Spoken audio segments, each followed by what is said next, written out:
Did you see the pair that got hauled into tide?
see the pair that got hauled into tires?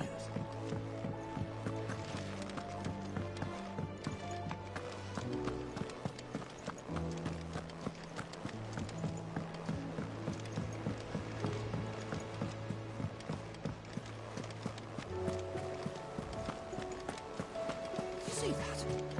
Tell me you saw that. What do you make of them skies, then? Yellow. Otto, how fares the realm? The realm? Oh, she's just fine. As long as you look past the fat storms out mother crystals and her skies are a roiling cesspit. And Gav? He's with your uncle in the Free Cities, helping Mid with her project. Sent an owl their way the moment the winds turned foul. Still waiting on a reply, though. Do you have any good news? Well, that depends on your definition of good. All right, fine. What do you suggest we do? Oh, no, I'm just the messenger. I leave the scheming to those more suited to the task. Could be that Lady Vivian and Old Tomes have their own thoughts on the current state of things. Could be that they don't. It certainly can't hurt to ask. I suppose not.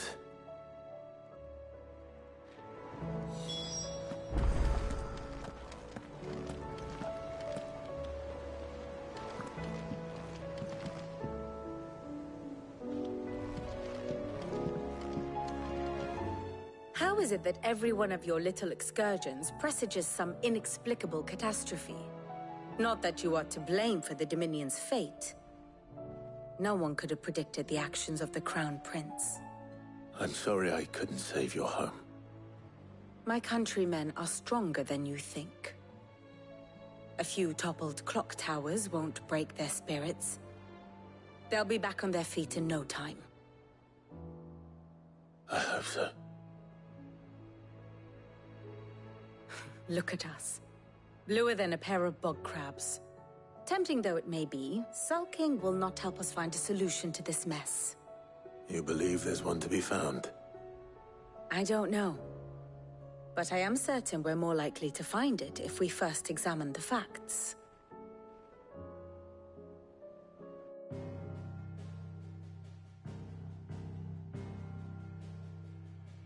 Beneath these darkened skies, fear and confusion reign over Valisthea. Oh, the lands around the fallen Mother Crystals had already begun to wilt for want of ether. But not like this. Crystals that filled wells and fueled furnaces, now nothing but pretty shards of rock. And those that hang from the people's necks cast nary a glimmer of light to keep the dark at bay. It is only a matter of time before the common folk convince themselves that the end of days is upon us. Yet I fear a swift end is more than we can hope for. While most of the world thirsts for ether, the remainder drowns in it, spawning Akashic in droves. And amidst the hordes of mindless beasts, with magics as like to fail as function, even the strongest nation would falter. Rosaria and the Iron Kingdom teeter on the brink of collapse, while the tragedy in Twinside has all but paralyzed the Holy Empire. Dalmekia fares little better. Rumor has it the ministers fled the capital after the fall of Drake's Fang, leaving their beloved republic to crumble. Waloed, meanwhile, moves in earnest. The Einherjar has been sighted off Storm.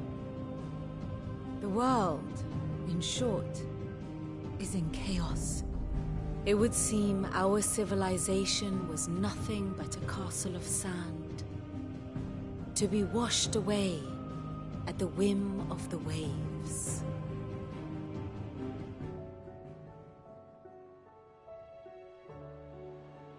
A castle of sand. Not my best flourish, but it seemed fitting. The reports I've received are considerably more blunt in their appraisal. Without the protection of their nations, it will fall to the people to defend themselves against those who would take what is theirs. Which is only ever going to end one way. Defending a farmhouse against a band of chocobo thieves is one thing, but pitchforks and palisades will do little to stall an army's advance. Should the King of Waloed deign to invade, there would be none to stop him. None but us.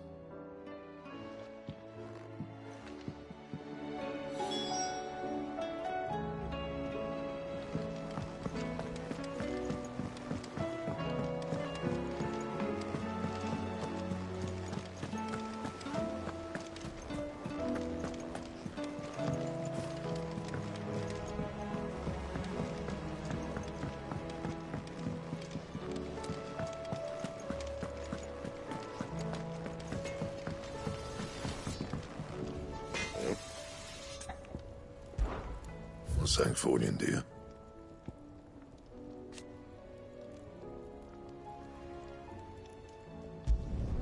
Should last you a good while. And?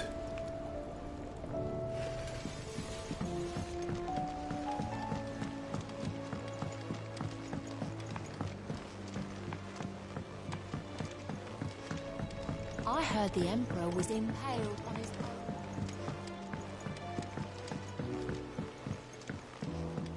We're all gonna die! You hear me?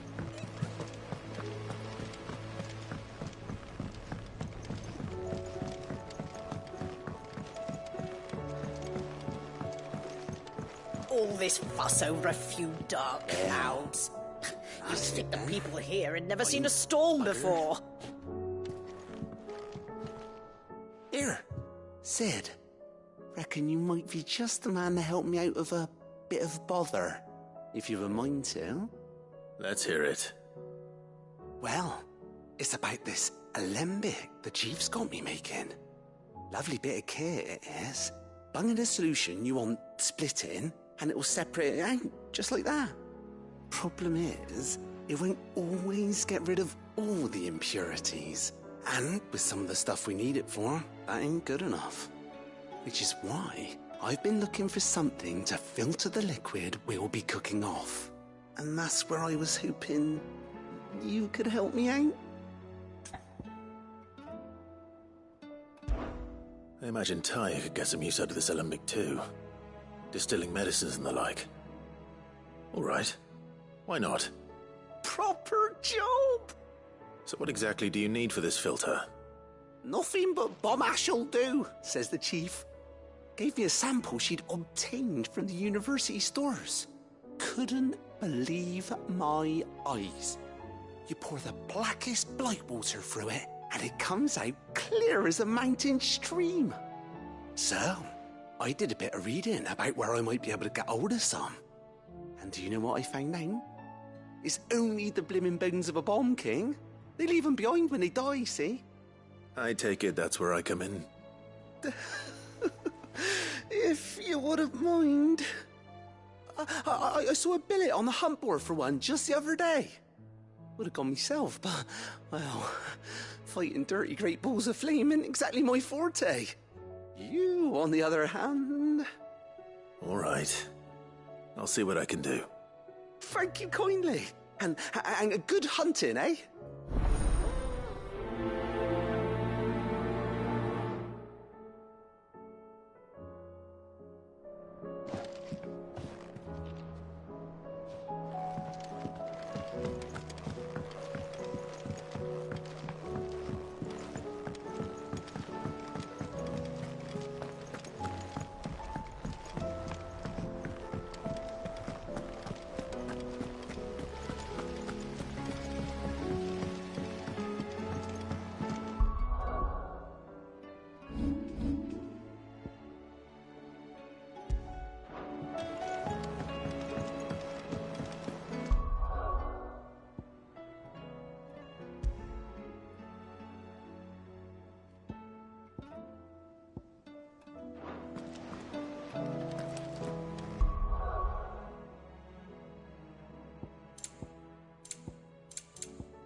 coming soon.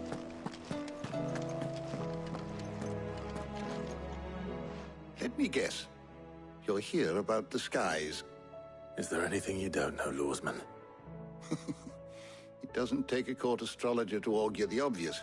As for what has disturbed the heavens, that, I believe, is a question the Fallen might be better placed to answer than I. And on the 6th day did the gods tear the sun from the firmament, visiting darkness upon their prideful sons and daughters. But I dare say you remember your childhood lessons on the sins of Zemeckis only too well. You think they're connected? That Ultima was one of the gods responsible?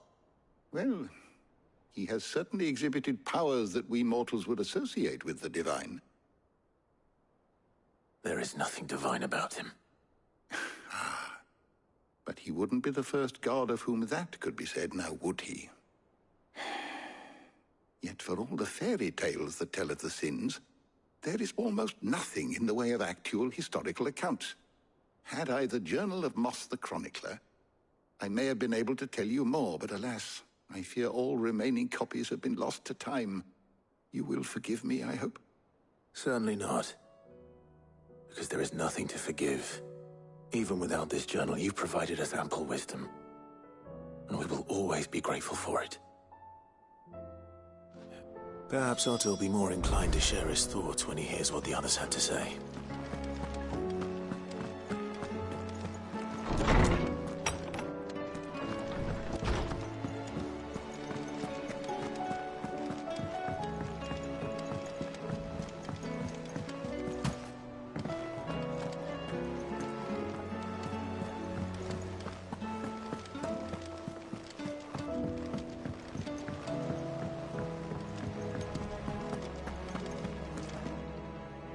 Clive, we have a problem. Only one. That would be a first. It would. Actually, there are 3. We had as many owls arrive while you were at the shelves.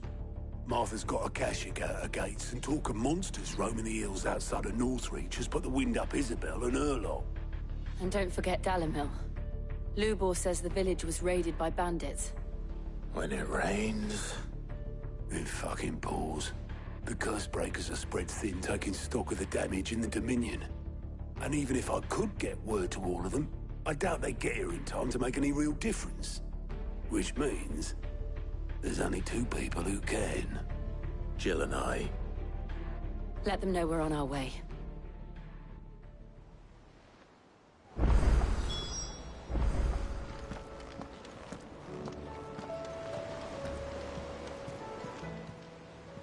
Clive! Anything catch your eye? Seen enough?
company.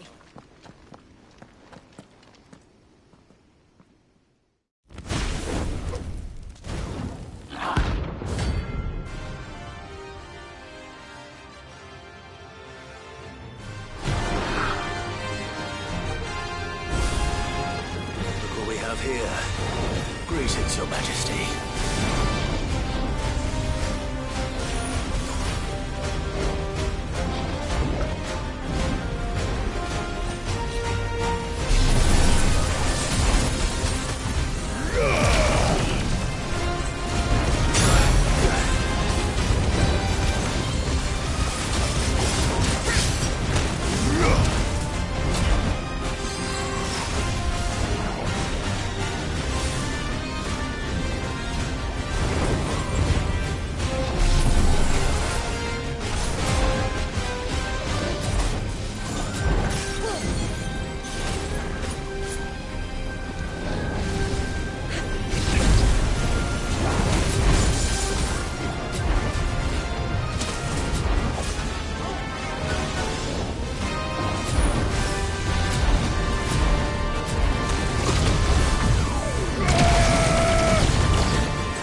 finished.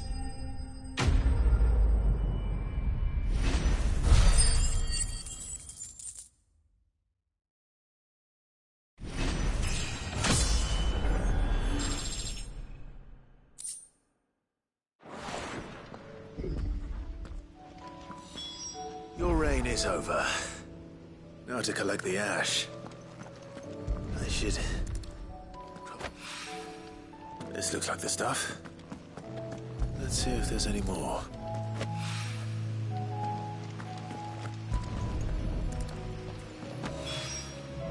That should do it.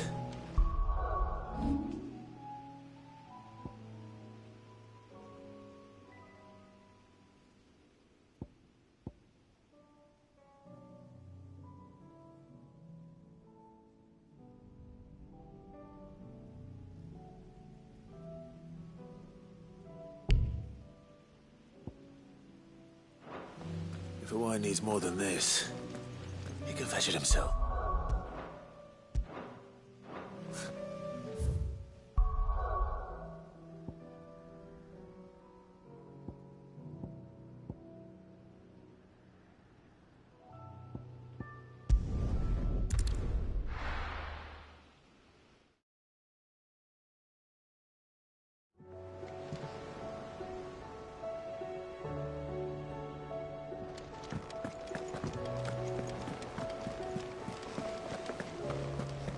Did you see that? Tell me you saw it.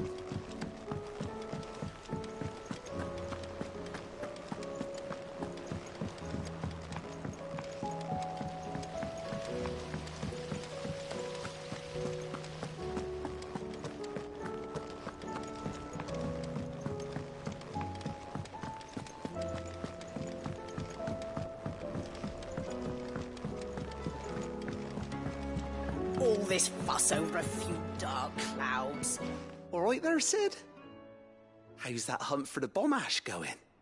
I have it here.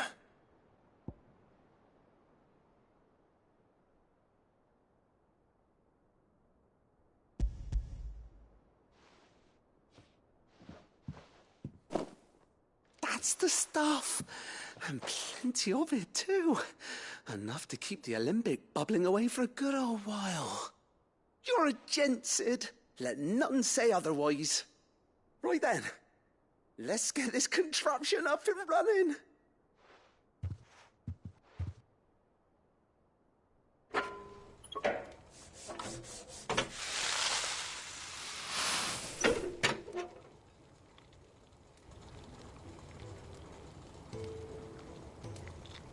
There we have it. The Telemon Alembic. And it works just like the chief said it would. Very impressive. Says the man who cut down a burning boulder. Speaking of which, I still haven't returned the favor. There's no need. The good it will do for the hideaway is reward enough. Don't be silly. Why don't you let me take a look at that bag of yours? The one you keep your potions in. Reckon I could work some magic on that. What kind of magic? Well, we happen to have isolated a substance in our test run of the alembic that I reckon will make even the toughest leather supple as anything. Thought we might use it to breathe new life into old boots and the like. Save the hideaway a few gil. But I reckon if we slap a bit on your bag, it'll loosen it up enough for you to squeeze in a bottle or two more. Well, it can't hurt to try, I suppose. That's the spirit. Leave it with me. I'll only be a mo.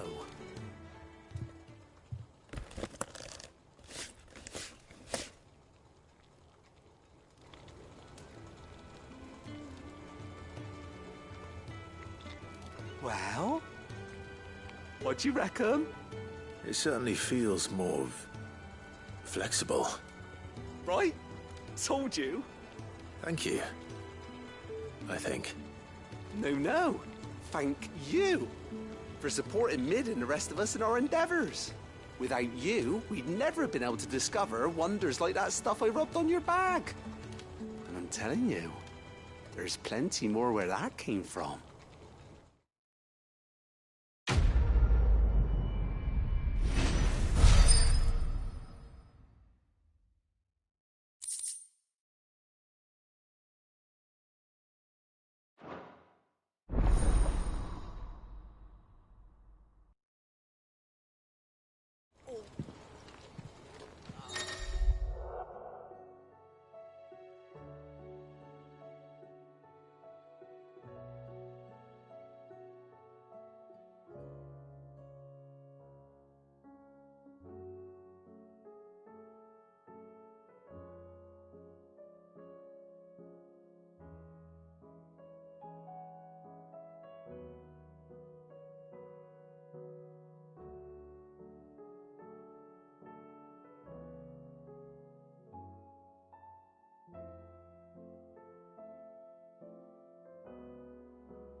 Clouds. You'd think the people...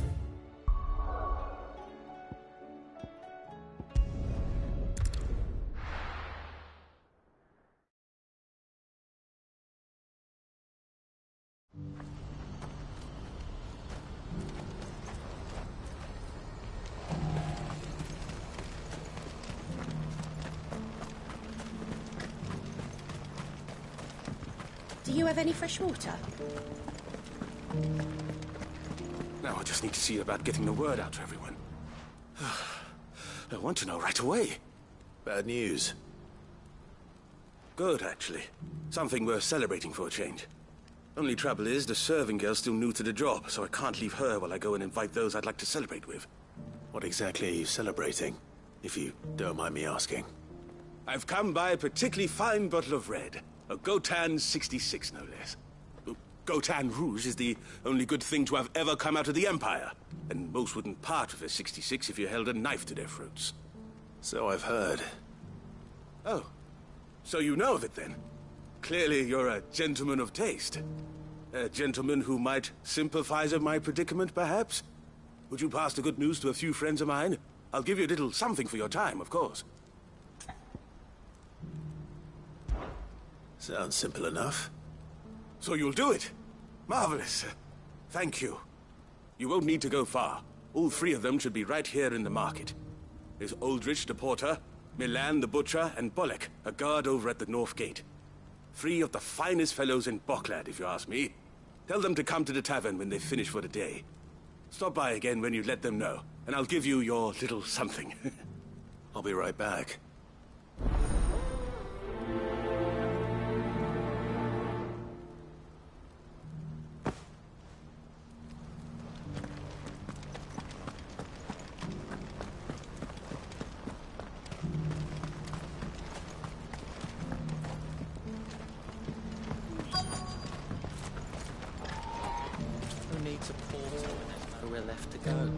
I've been asked to find Aldrich, the porter. I don't suppose that's you, is it? That's me right enough. You need something delivered? The innkeeper sent me.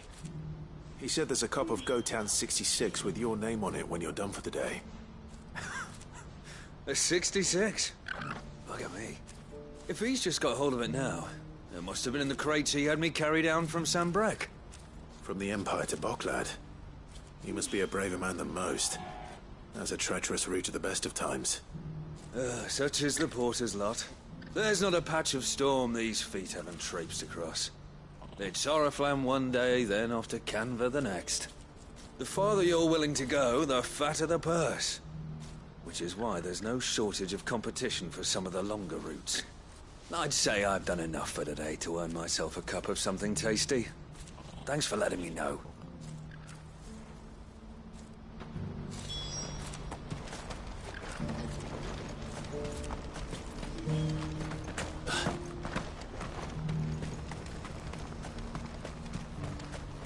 Please, a piece of fruit.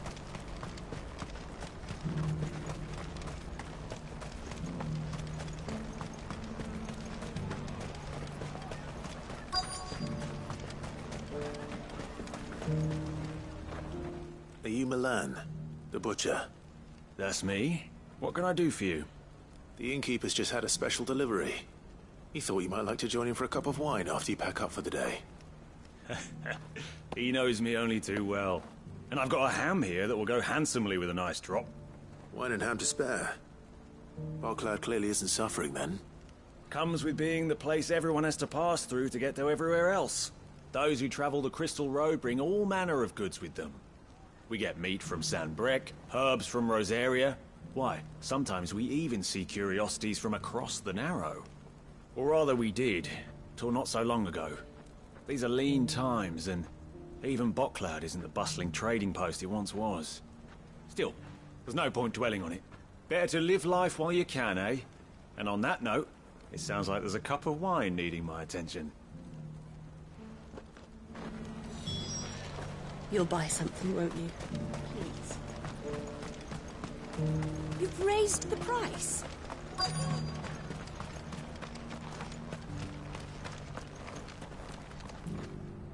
I'm looking for Bolek. I was told he'd be guarding the gate. Well, you found him. You're not here to enlist, I take it? The innkeeper sent me. He's just taken delivery of a rare vintage, a Gotan 66. He thought you might like a cup. I've never said no to a goat hand. I'm not about to start now. Thanks for letting me know. You must be a busy man. No one's making for the refugee camps anymore. Not after what happened in the Dominion. Meaning, they linger here instead. I spend more of my days moving beggars along than I do manning these gates. What gets to me are the gangs that prey on the poor sods. As if they haven't suffered enough. Some days you can't help but wonder what the world's coming to. You know what? That wine's sounding better by the moment. Hold on. I wonder if the innkeeper might spare a cup of that wine. One from me.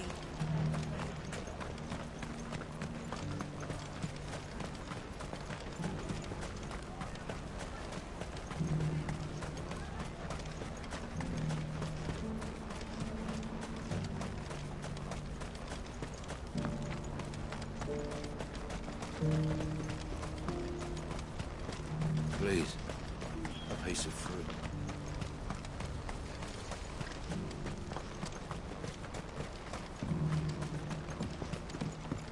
Do you have any fresh water?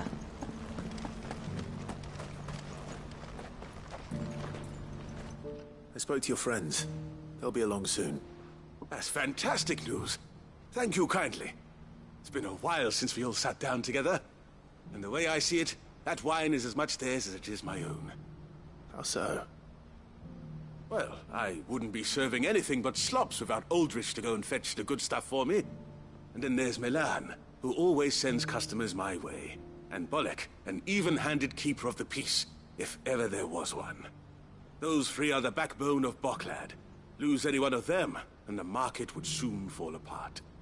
And without the market, I wouldn't have a single customer. I'd say that's worth a bottle of 66, wouldn't you? And more besides. Everyone needs a shoulder to lean on. Be they world-weary innkeepers or brooding swordsmen. Right. I'd better prepare for my guest's arrival. I hear you had me carrying a bottle of Gotan 66. If I'd have known, I would have sold the thing and lived like a lord. I'll settle for a cup, though, if you're in a sharing mood. A Gotan 66. Just as well I had something special of my own set aside. A bottle between the four of us might not be enough to drown our sorrows, but it can't hurt. Here they are, the three pillars of Barclad. Sit yourselves down, gentlemen. The woes of the world may be monstrous and many, but there's nothing like a few good friends to keep the misery at bay. Never a truer word spoken.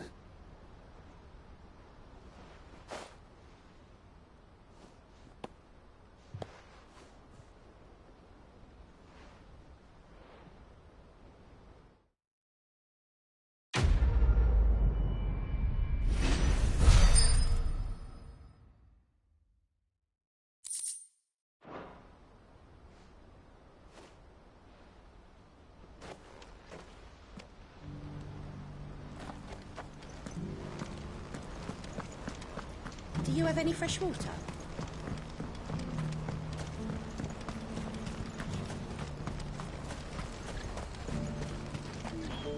Well met.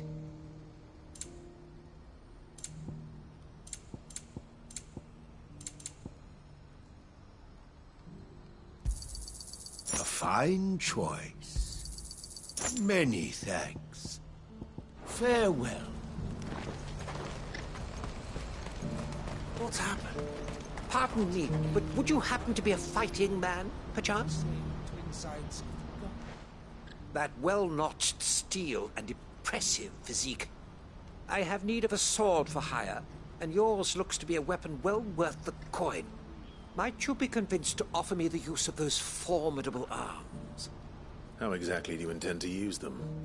Well, being something of a scholar of Zemeckis history, I wish to investigate the ruins near the city. And I require a rugged companion, lest I find myself waylaid by ne'er-do-wells or the beasts said to roam the area. Should you accept, you will not only earn yourself material wealth, but partake of the true treasure that awaits us there. The rich and storied history of Zemeckis. Well, were you ever party to a finer proposition?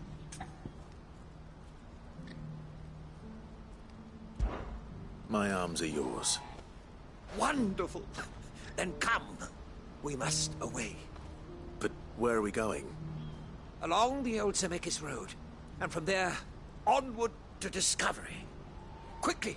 There is not a moment to lose. Wait.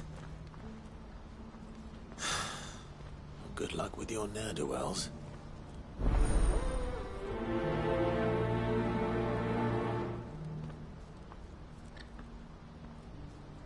I'd better make sure he doesn't get himself killed.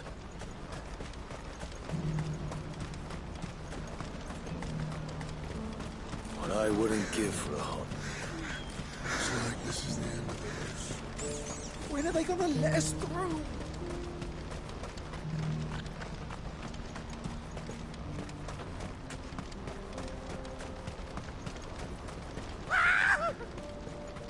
Why am I not surprised? You'll hand over your coins. Nothing's good for you.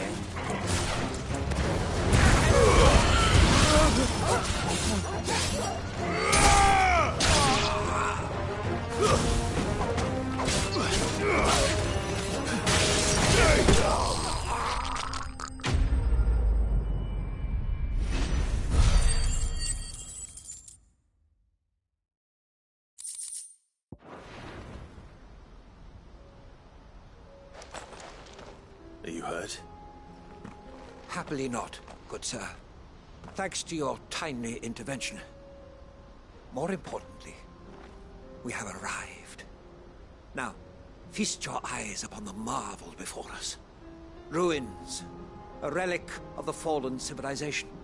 A sight so common that man is oft blinded to its wonder. Colossal vessels, dashed from the very heavens. Airships, we call them, with very little thought to what wonders such a word might describe. Oblige me if you would. Does anything strike you as peculiar about this particular specimen? Though we ourselves find fallen ruins to be nigh indestructible, whatever gouged the final sin from the rock cleaved clean through the structure you see before you. A tantalizing mystery, no doubt, but merely one of countless enigmas in which Zemeckis history is steeped. Come, good sir. Our expedition continues, and we still have much to learn.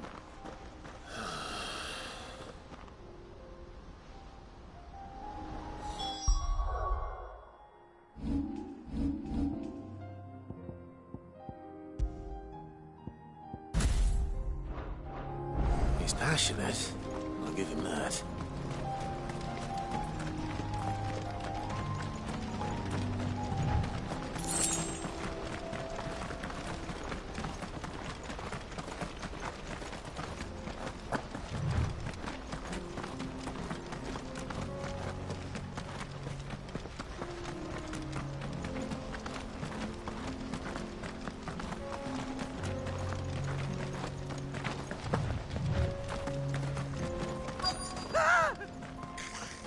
Not again. All right, then.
You're going to get yourself killed. Oh, that would not do. That would not do at all. Not when such majesty stretches out before us. Behold, the final sin in all its glory. As Moss tells us, a battle was fought here in ancient times. A battle of such ferocity that it tore a great crater in the very land upon which it was waged. In reaching for their holy sanctum, did man enrage the gods, and great was the vengeance that was rained down upon him. Alas, the full truth of the matter is lost to time, though I live in hope that I might see it discovered. But we must not dwell upon such things. There is more yet to see. Onward! History awaits!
no. He's really put himself into trouble this time.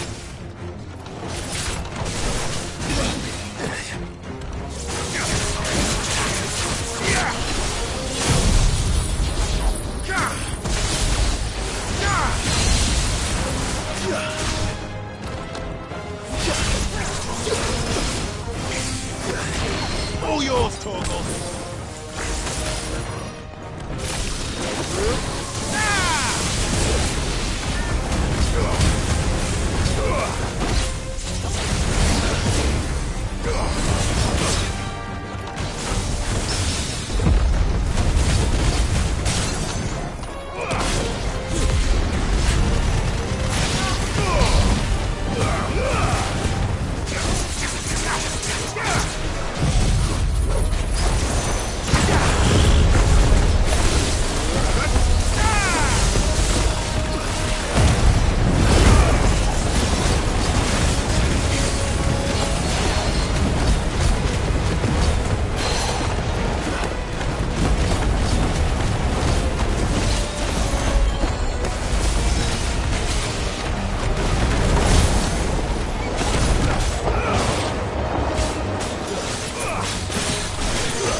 Still in one piece?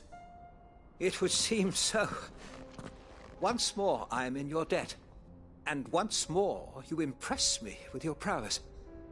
These were no ordinary foes, but ones we in the field call echoes. Though Moss the Chronicler concurs with the legends in attributing the fall of Zemeckis to a wrath wrought upon mankind by the gods, he offers little in the way of explanation. Could the ruins we see before us here, in all their elaborate beauty, perhaps suggest an answer? Could the construction of such miraculous edifices have been considered an encroachment upon the province of the divine? Alas, all is mere speculation. But one day, perhaps, I will learn the truth. Not if you keep running headfirst into trouble. You are right, of course. And not only have you plucked me repeatedly from the jaws of death, you have proven yourself a willing audience to my ramblings. Glad to help, but didn't you say you came here to investigate something? I fear I may have rather overstated the case on that front. In truth, a captive ear was all I really desired. You see, even my fellow scholars have grown somewhat weary of my musings of late. And so I came upon the idea of purchasing a companion. A captive audience, if you will. That's what this was all about. I am afraid so. And now, my good man, it is high time we returned whence we came. Fine. Just don't go running off this time.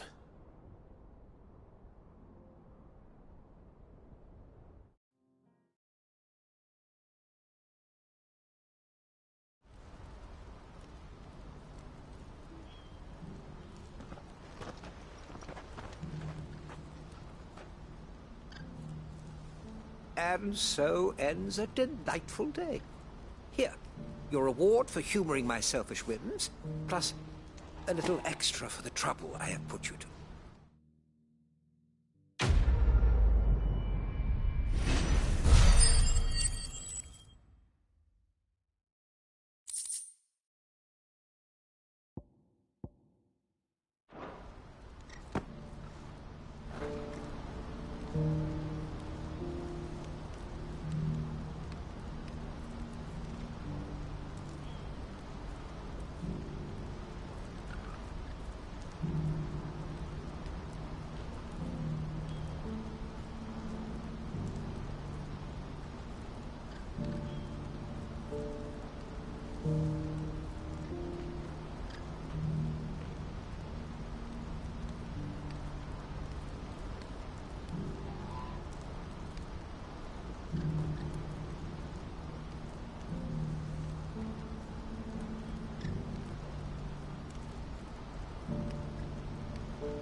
What's happened?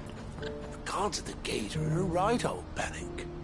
They're saying Twinside's gone.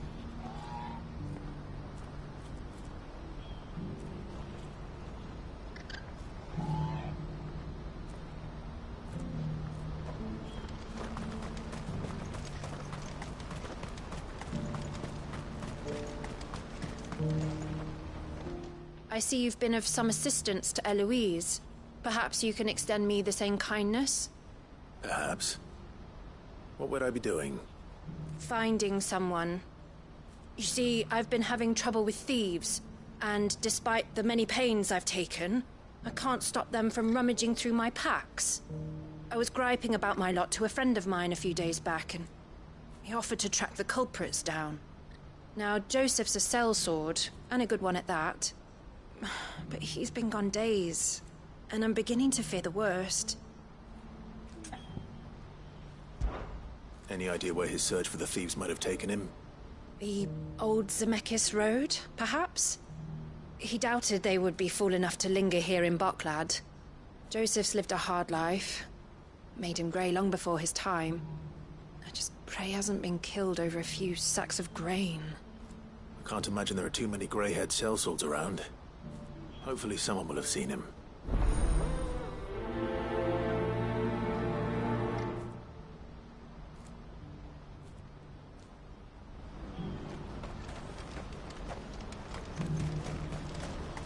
What I wouldn't give for a hot meal. Looks like this is the end of the road. When are they gonna let us through? What do you want? I've no coin on me. Just information. Has a sellsword passed through here? Grey hair. Now you mention it, there was a young man with salt in his mane sneaking around out there a while back. Which way did he go? How am I supposed to know? Buggered off down the road, I expect. Now why don't you do the same, and leave me be?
We don't want any trouble.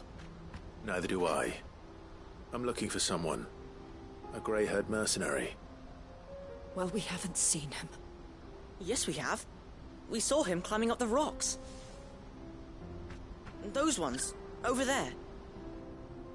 Maybe he found his thieves. Mum won't let me near them. She said there's goblins up there, and that they eat little boys for dinner. Shush now. You've said quite enough already. I only told him what you said. I'd listen to your mother if I were you.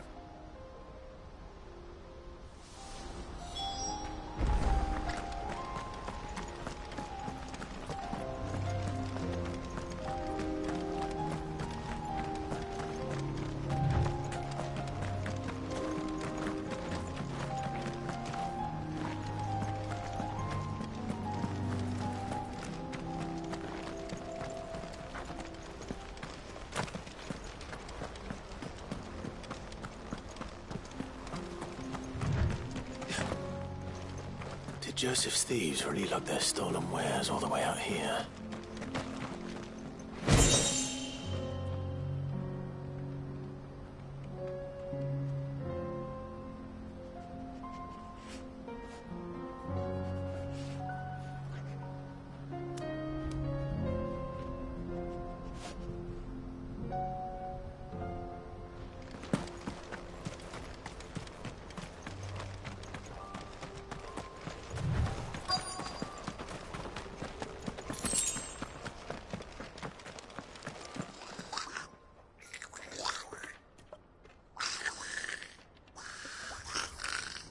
I think we found our thieves. They don't look happy to see me.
Enough!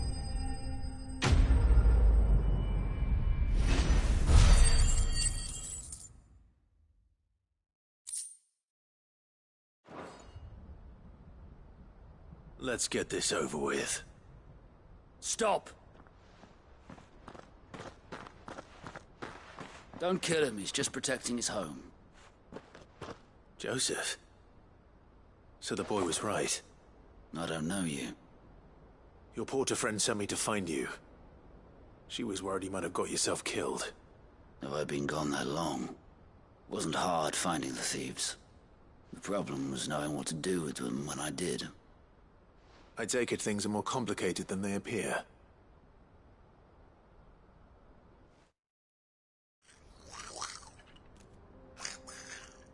I'd all but ruled out bandits before I even left the market. You know what that is? Because our thieves had no interest in gold or gems, or anything they couldn't eat for that matter. Add to that the rumors of goblins in the area, and the mystery practically solved itself. I soon found their cozy little homestead, and all the missing food. I launched myself at them, full of righteous fury, but their leader was the only one who moved to meet me. The others, they huddled around that food, ready to die protecting it. They stole because it was that or starvation. I've been there myself, back when times were hard. So you spared them, and earned their trust into the bargain by the look of it. These goblins aren't native to the area. They don't know how to survive such barren lands, so I've been teaching them. And once they've learned to hunt and forage, they won't be fool enough to risk their necks in Bocklad. I'm impressed. I didn't know goblins could be reasoned with. Do me a favor. Let the porter know I'm safe. I'll head back to the market once my work here is done. Oh, and don't mention the goblins. I don't want people coming here brandishing pitchforks. Not now this lot have sworn off thieving. Your secret's safe with me. I appreciate it. Thank you.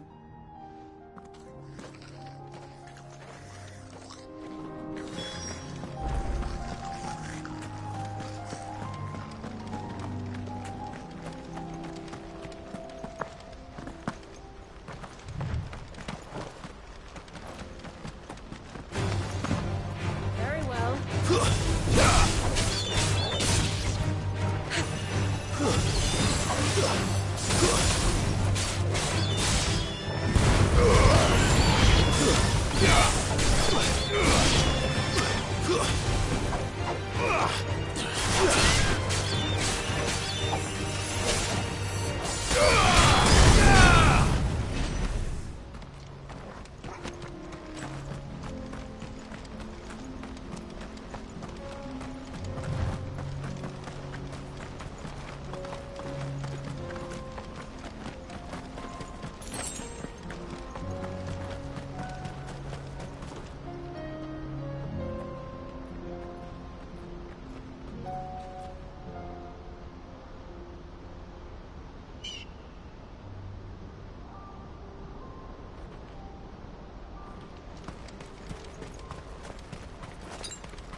When are they gonna let us through?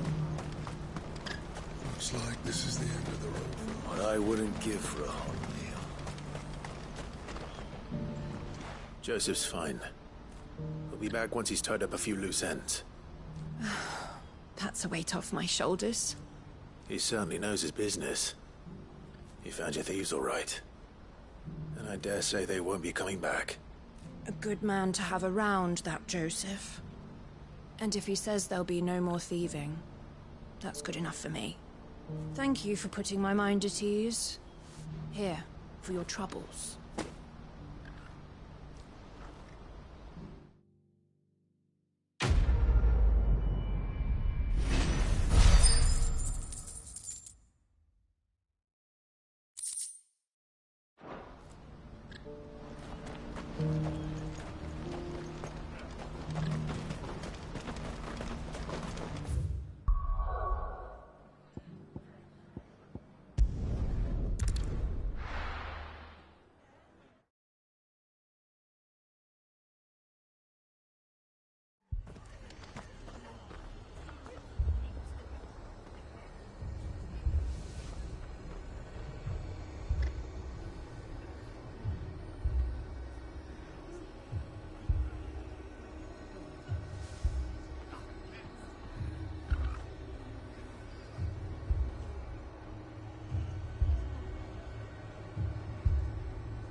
This man's gonna die if we don't get him to a healer.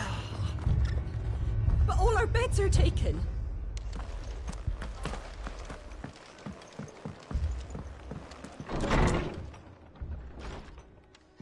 Martha, it's good to see you. And you, Clive. Jill? Otto said you'd been attacked by a Kashik. What exactly happened here? Those skies are what happened. Not long after they fell dark, we had our first visit. There were hundreds of them. Tried to storm the hill. Only a handful made it up here, but that was more than enough.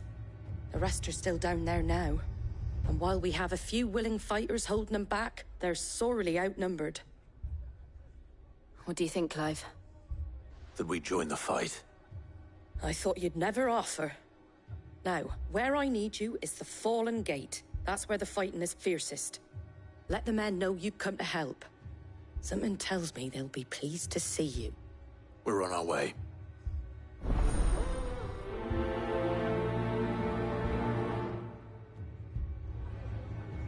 Do you think there are as many as Martha says? More.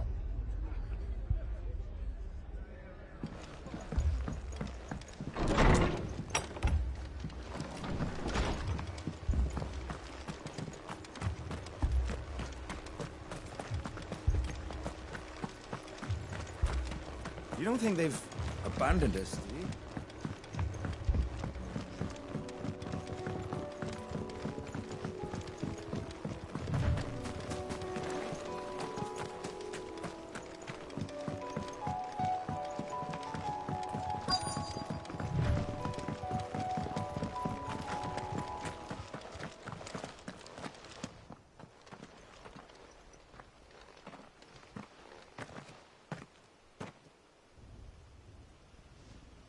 Clive, wounded.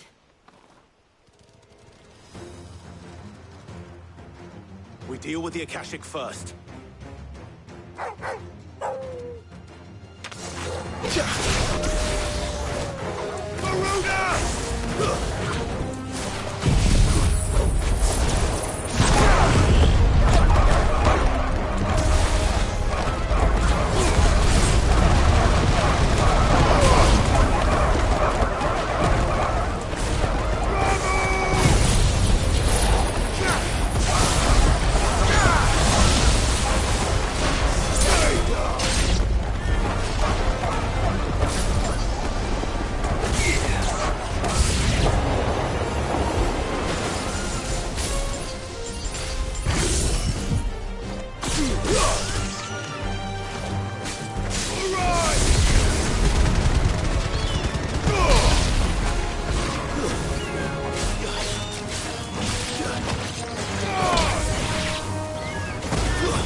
These men don't have the look of hired swords.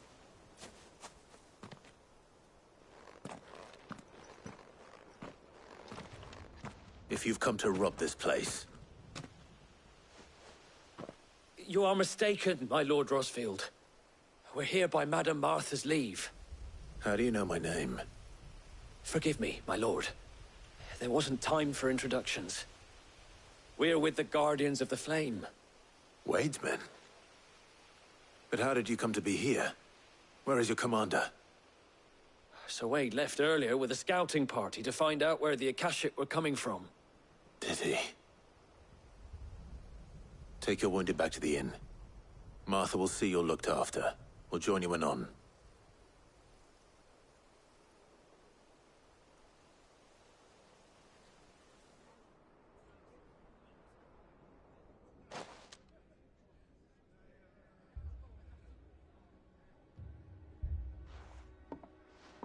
And to think you took them for thieves.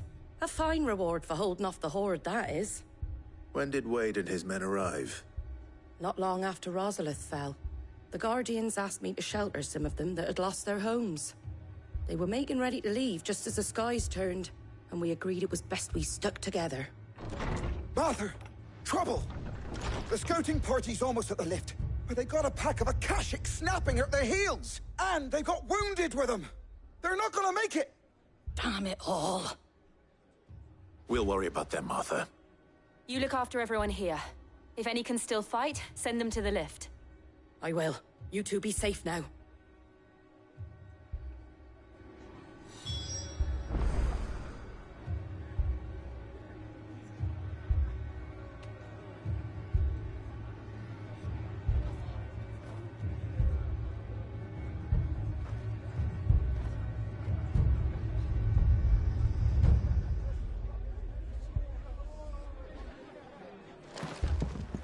I can't take much more of this.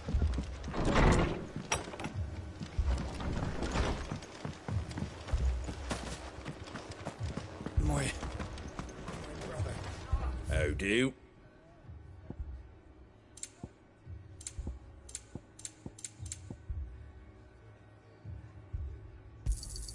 Thanks very much.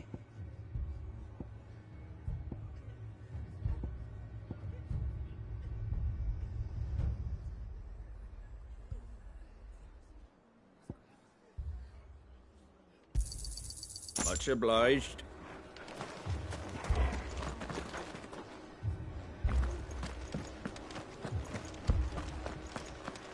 Mad dogs.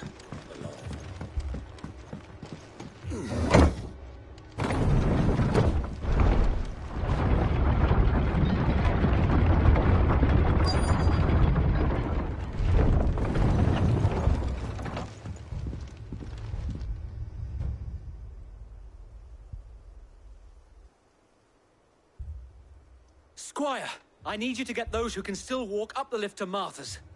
But what about... I didn't ask, Oscar. Sir. Sir Wade.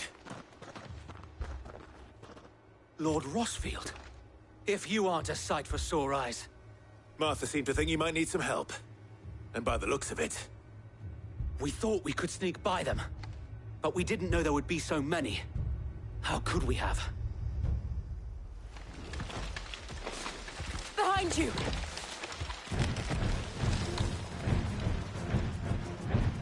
Damn it!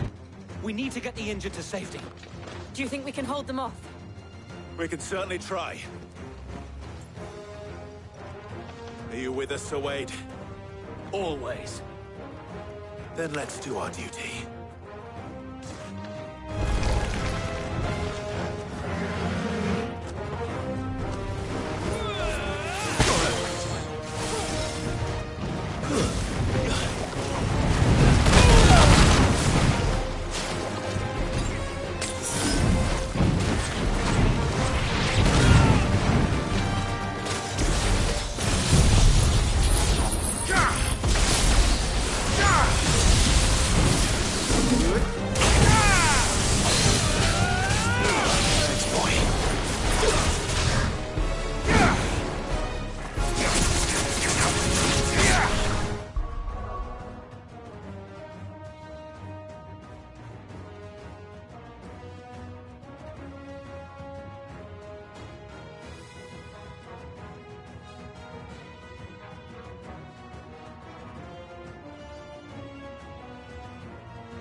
Is anyone hurt? I don't think so. And yet again, you've pulled me from the flames. It's just a pity I keep walking into them. You've never been one to shy away from danger, Sir Wade. Like any shield worthy of the name. I see you're all in one piece. Martha! Is something wrong? The lookout saw smoke coming from down Eastpool way. Too thick to be a hearth. A second horde. Feel like finishing the job. Always. Jill and I will make for Eastpool. You'll need to move the injured without us. Don't you worry about them. The moment my men are safe, I'll follow. Good luck.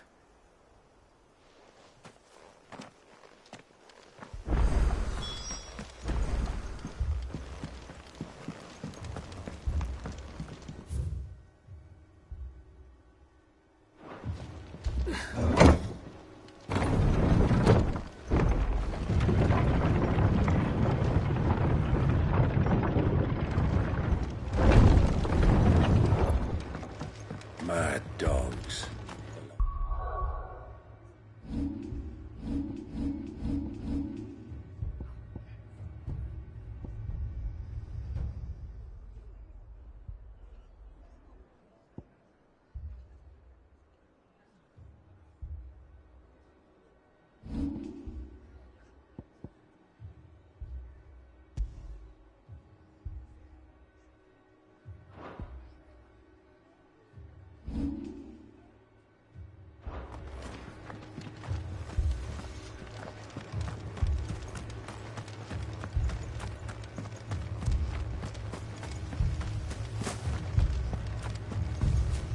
This man's gonna die if we don't get him to a healer.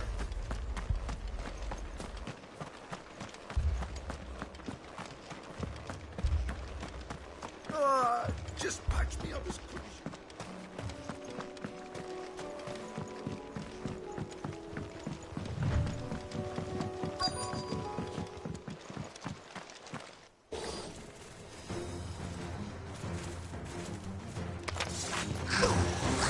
They're headed for the rest. We have to slow them down. Martha and the others won't be ready.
Something's coming!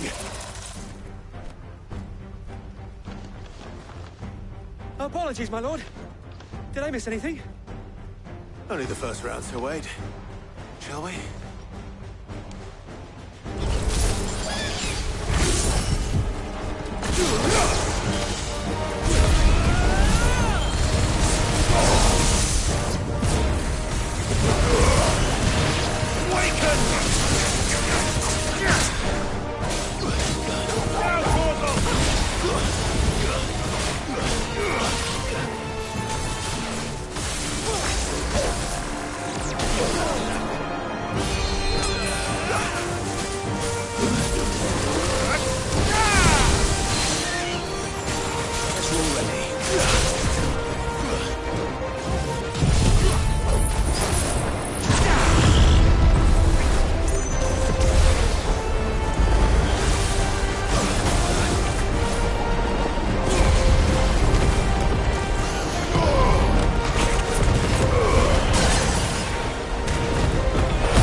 Do you see any more?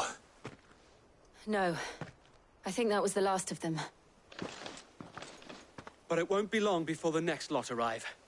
Then we make for Martha's while we can.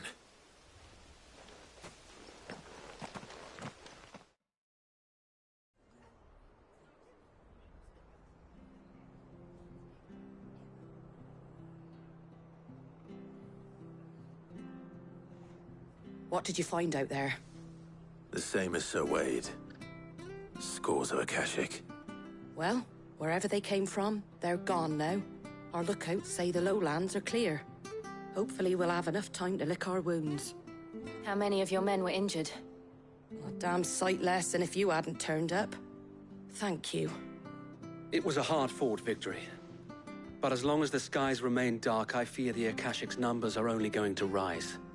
It's not a matter of if the Horde will be back, but when. And whether that's sooner or later, we'll need to be ready. The inn here affords a good view of the land, and is easily defendable. I'd like to make this one of our outposts. What do you say, Martha? You'd have more men to guard the rest. Well, when you put it like that, of course they can stay.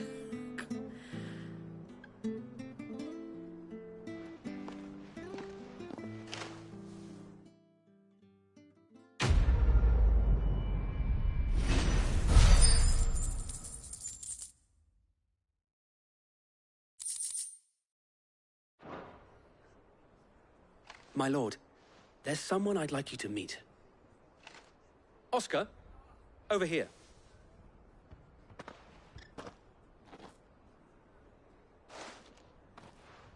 It is an honor to make your acquaintance, Lord Rossfield. I am Oscar. Oscar of House Murdoch. Murdoch? I wasn't aware the Lord Commander had children. Oh, he didn't. But his brother, my father, did. I am Sir Rodney's nephew. Well, go on, then. It's not for me to ask him. Yes, Sir Wade.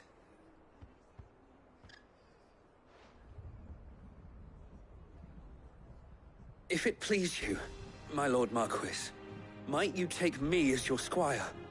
I would learn the duties of a shield from the finest. I'm sorry to disappoint you, Oscar, but I am a shield no longer. Nor was I ever the finest. And spending time in the company of an outlaw hardly seems a fitting education for one aspiring to take his oaths. My Aunt Hannah once told me that a man is not defined by his title, but what he does in its name. You have accomplished much since taking on the mantle of Cid, winning no little honor in so doing. And I would sooner serve under an honorable outlaw than an unworthy not that Sir Wade and the other Guardians are... I mean to say that, they're... It's all right. We know what you mean.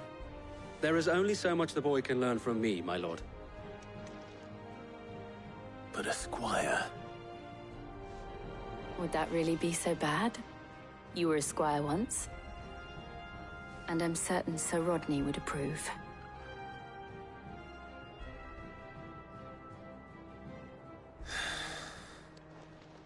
Know that I'll show you as much leniency as your uncle showed me.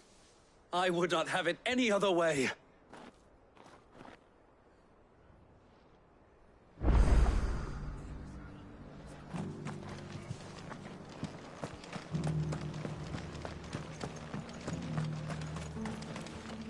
Anything catch your eye?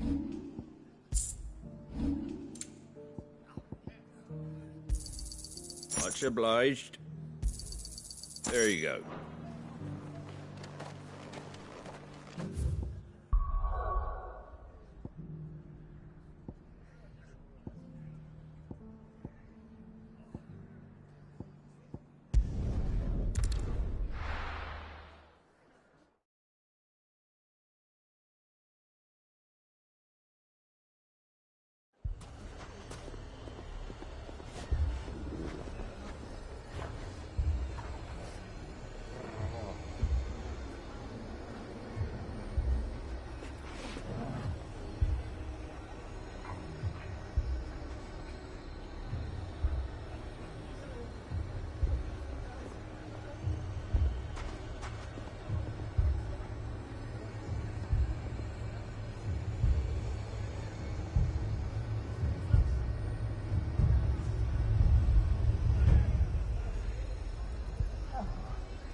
Cid, your new companion appears much more formidable than your uncle. Should I be worried? You haven't been introduced. Jill, Clive has told me much about you. All lies, I'm sure. Your Stolas said that Dalimil has a bandit problem. Indeed. Although, you're a little late. They left with our food and guild days ago. Any idea where they went?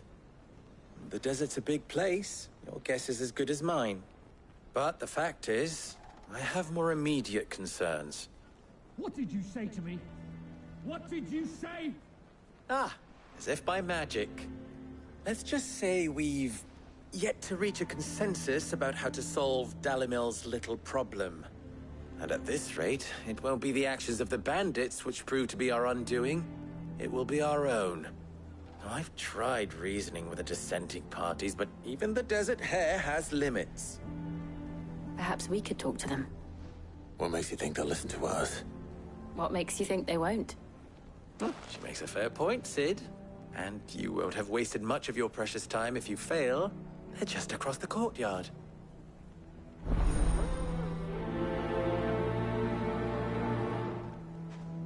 Suppose we just follow the shouting.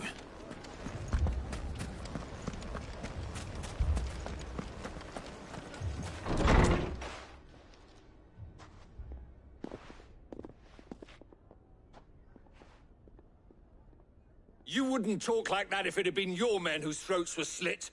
Blood for blood, it's the only way. We hire mercenaries and have them mount the bandits' heads on our walls as a lesson to the rest. And what happens when those mercenaries are slaughtered like your men? Are you going to hire more? We're better off using that coin to buy food and supplies. If we hire mercenaries, the only thing we're buying is the bandit's ire. And you cannot fill empty bellies with that. Do you hear me? But what happens when they come back? Maybe it'll be your throat that's slit. That's enough. Both of you. Any more of this and I'll throw you out myself. Come back when you're ready to talk like adults.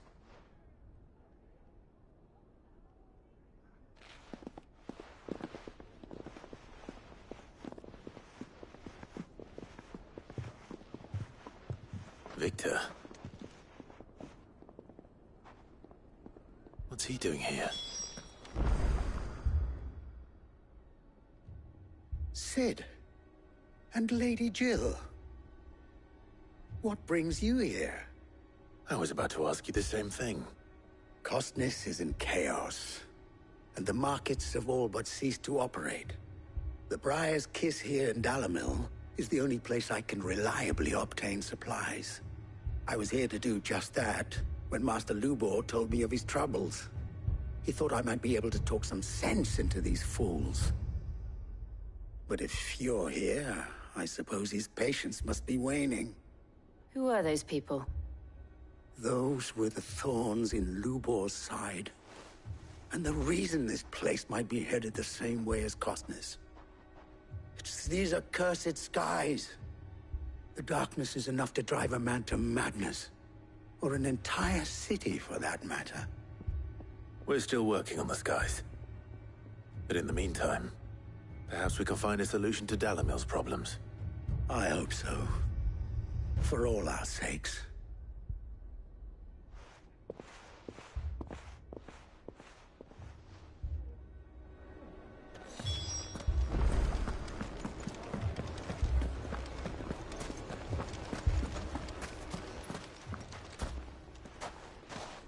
So, you see my predicament? What I saw was a room full of people who were angry and afraid. And with good reason by the sound of it. But if left to smolder, that anger and fear could set the entire town alight. My thoughts exactly. What to do? Both sides wish to protect their homes and livelihoods, if only they could agree on how. But as long as they are divided, we are vulnerable. And if there's one thing bandits like, it's an easy target. What would Sid the Outlaw suggest? Well, if it were my namesake, he'd let them choose for themselves, and be on hand to pick up the pieces when it all went wrong. That sounds like a recipe for disaster. A recipe for disaster is precisely what it is. But perhaps that realization would be enough to make them question the ingredients. While it's plain neither Conrad nor Natalie will countenance the other's proposal, it may still be possible to make them doubt their own. Before presenting them with a third option. And that would be? To pool our resources and save the city ourselves. Why fight each other? When all that fear and anger can be directed at the bandits. It appears we have a plan of action. Victor, pay Conrad a visit. See if you can't convince him of his folly. I'll speak with Natalie. As you wish. Your faces are not well known in this town. That may prove useful. Don't worry, Victor and I will do most of the talking. You need only play along. Play along? What he means to say is yes.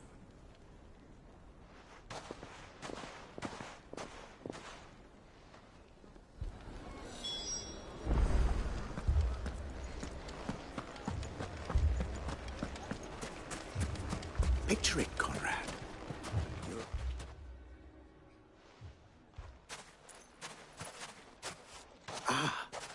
Here she is.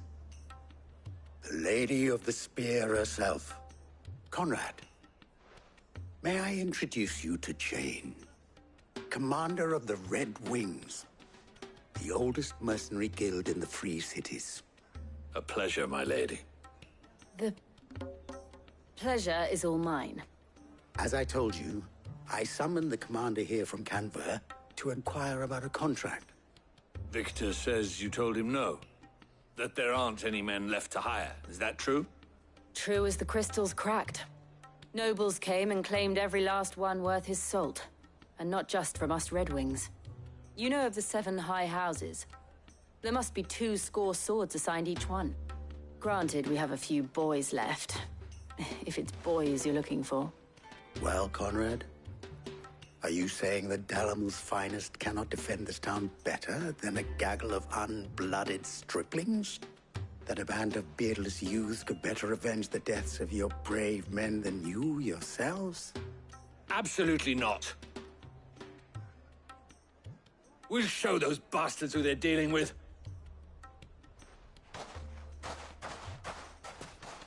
I can't believe that actually worked. Conrad's not what you call the brightest candle in the crypt. And there's a reason why I had you do the talking and not Sid. Well played, my lady.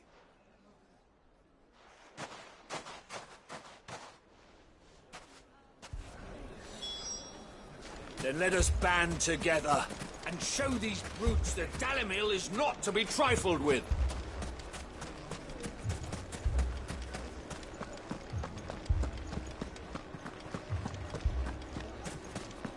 My shop.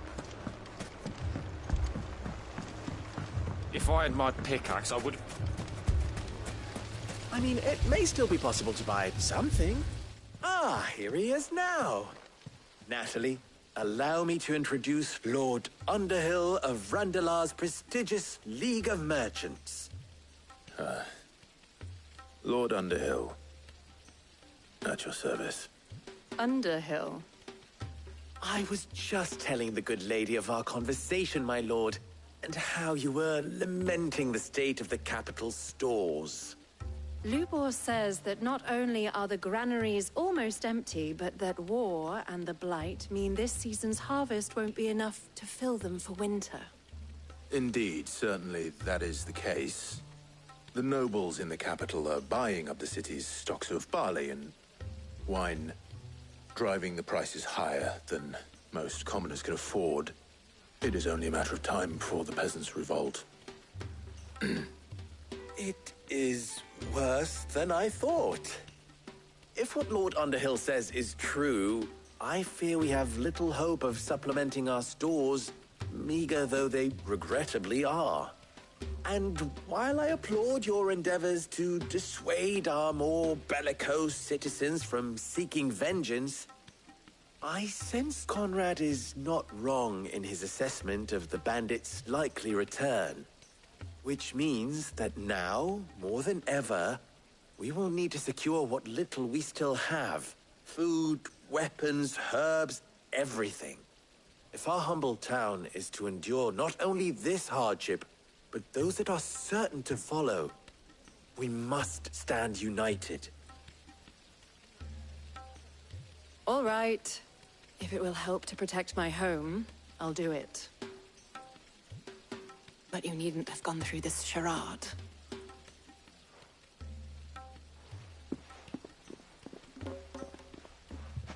Thank you, Clive.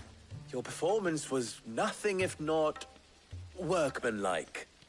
She saw right through it. I didn't say it was good, merely that it produced the desired effect. Now, my scouts should be returning shortly. Meet me back at the Briar's Kiss, and we shall see what we face.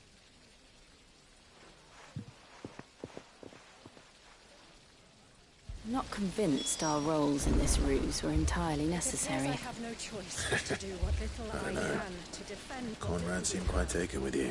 But I would not see any unnecessary blood spilt. We need a plan.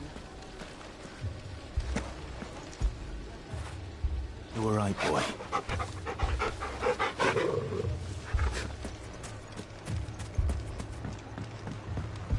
Mummy, I'm scared. Oh, I'm ruined. Good news, Sid. Both Conrad and Natalie have somewhat gracefully accepted their new roles. With time, they may even learn to. Time no longer appears to be the luxury it was before lunch. I take it your scouts found the bandits. Technically, it would be the bandits who found my scouts. It appears they march for Dalimil as we speak. All of them. You're not serious. They don't just want food, they want the whole damn town.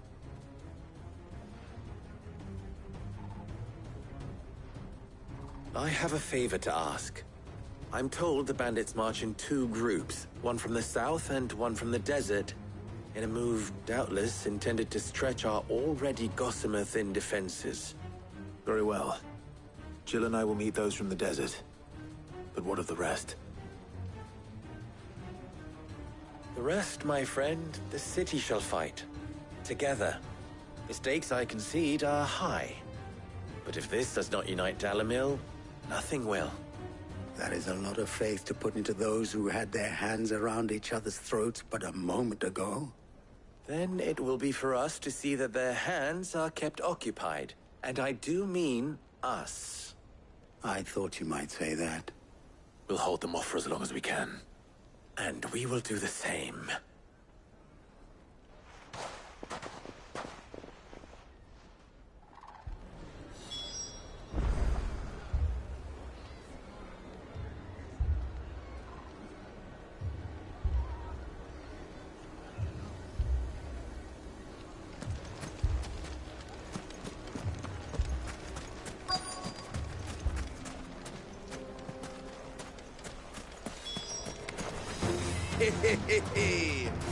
The women folk have come to welcome us. I'll take that one.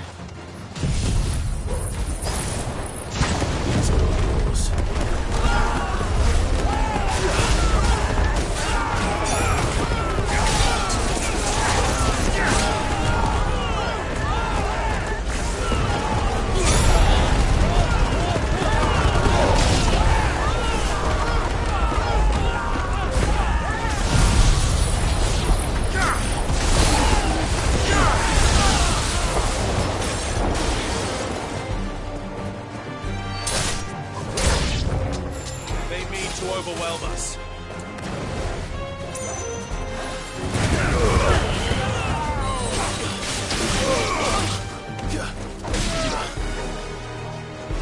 All yours,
That's it.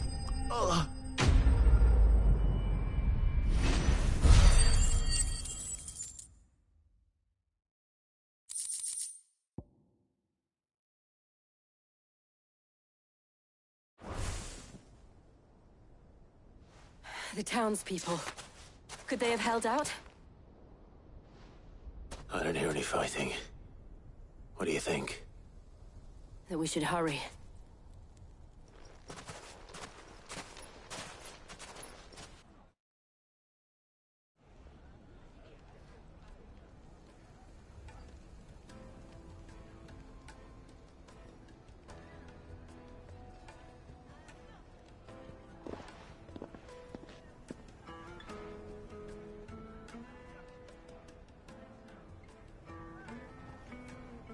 Natalie, I owe you an apology.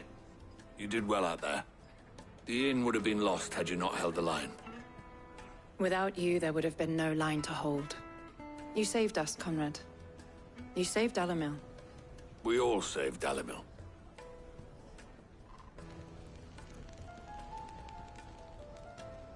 Conrad seems to have had a change of heart. I'd say they both have.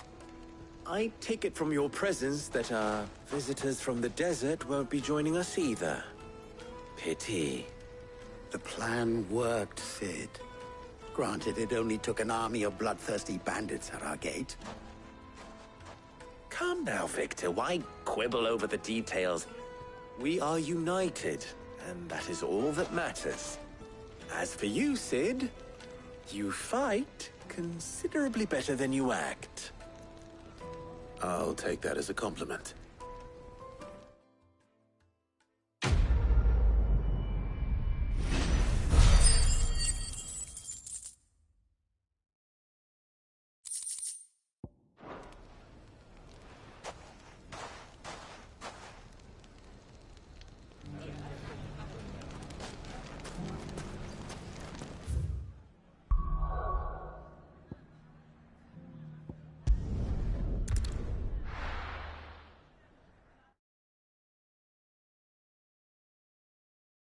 First we find Isabel. Heard a bloke saying he saw ghosts on the far side of the wall. I saw it with my own eyes.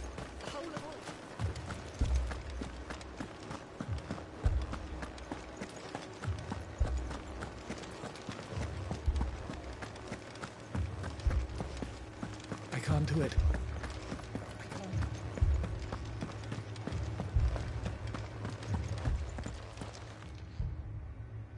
My lord. Milady. We received the dame's message. There have been sightings of strange creatures, I understand. With the blue eyes. Yes. Like a Kashik, but different.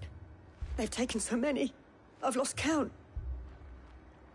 Akashic, but different. Ultimus thralls. And what of your mistress? Is she here? Oh, no. She went to the garrison to ask what they were planning on doing about all this. Then we'll look for her there.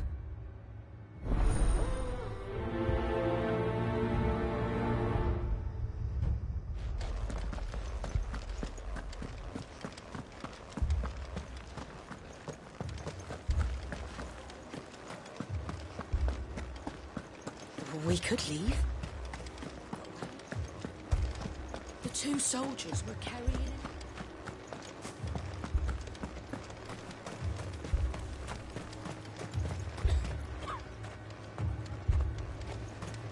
Madame, please! Half the garrison's been slaughtered by those things. We lost the captain this very morning. We've tried requesting reinforcements, but there's been no word from the capital or the Dominion in days! What more would you have us do? I would have you do your duty. Those at the Vale look to me for protection. And protect them I shall. Because they are my charges, and that is my duty. In case you have forgotten, the people of this town are your charges. But more than that, they are your people. Your sisters, your brothers, your lovers. So you have a choice. Lay down your sword and watch as they are slaughtered, or take it up and do what is right. She speaks the truth, you know. This here, it's all we have. It's all that's left. What we have left is our lives! Do you really want us to lose them as well? Not if we don't have to. Look, there's a cask under the captain's bunk. Let's talk about this over a drink, eh? I'm listening. I'll have a word with him.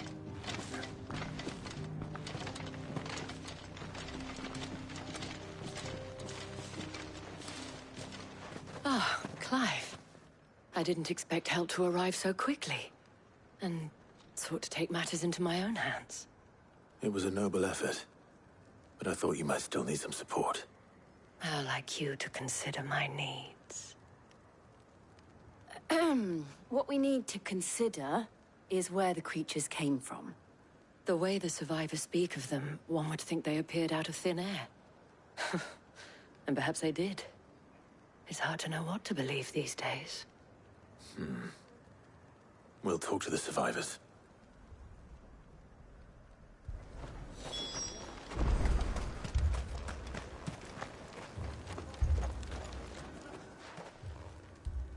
You're a pikeman, yes? What happened? I've got family in Moor. I heard the flood was spreading, so I went to see if they were all right. And a pack of them glowing things found me in the meadow. I ran for my life. I never did get to the village. Leave that to us. My family. They're still alive. It's all right.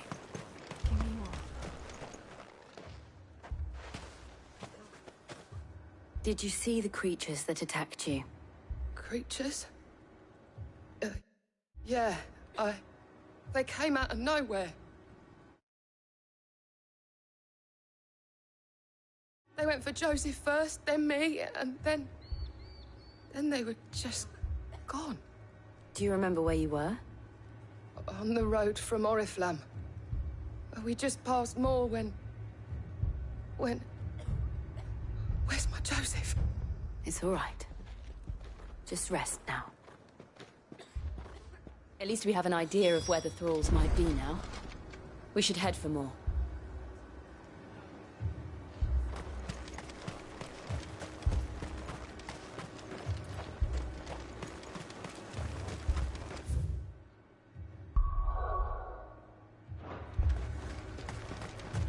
I assume you have a plan?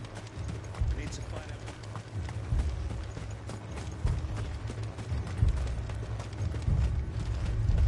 It was all they could do to escape.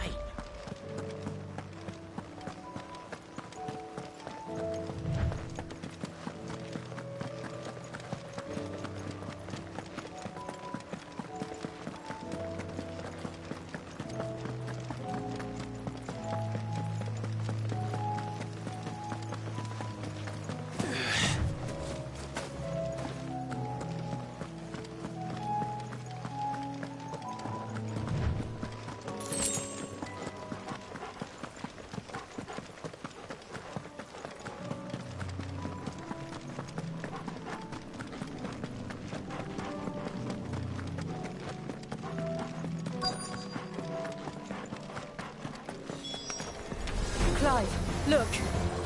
I see them. With me!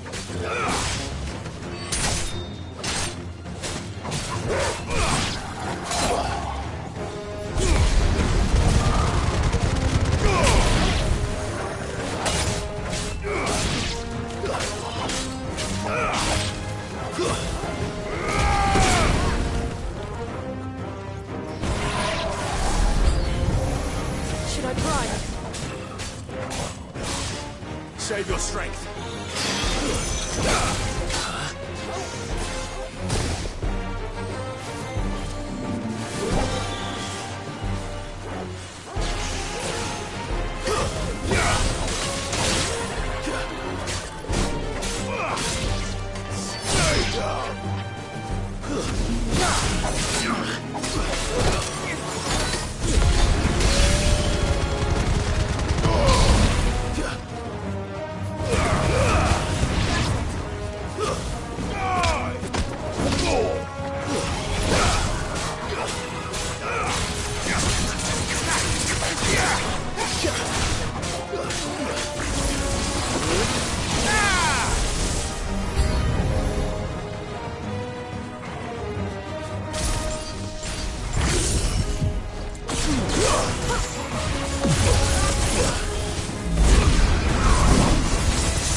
Do you think there are more?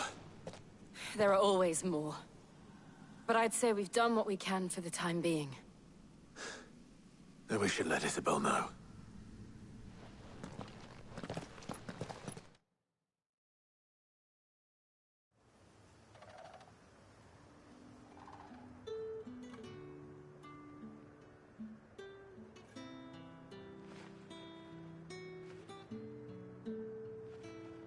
You have the town's thanks.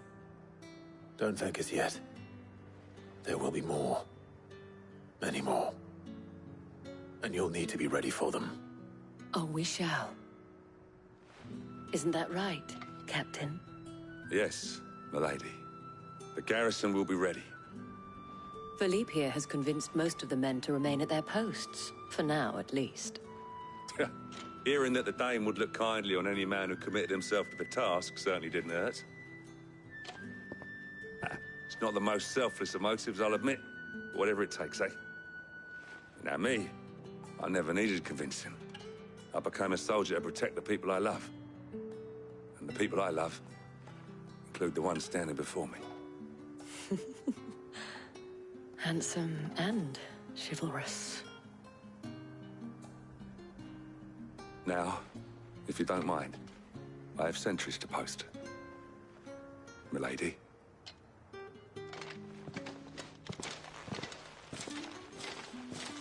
Lest you wonder, I'm not foolish enough to believe that this has solved all of my problems.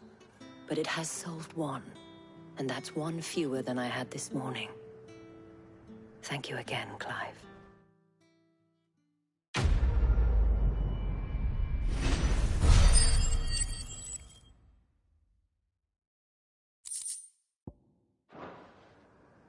Our friends seem to have things under control. For now, at least.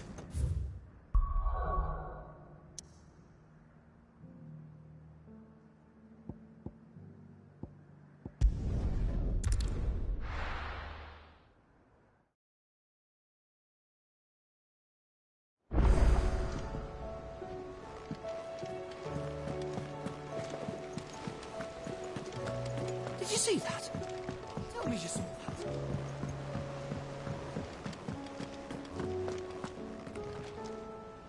Was wondering when you turn up. Had owls from all our friends thanking you for your timely intervention. How is it you always manage to arrive at just the right moment? Luck, I suppose. Any word on the rest of the realm? Let's see. Storm's still crying out for mother crystals. The nations are still in chaos.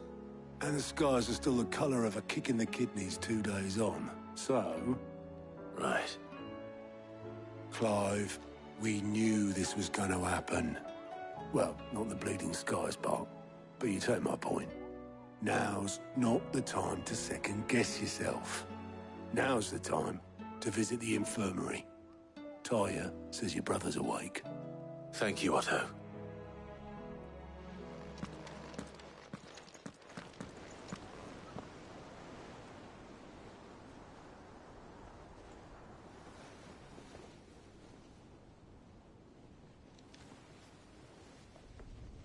So it was not Sylvester, but Olivier who served as Ultima's puppet.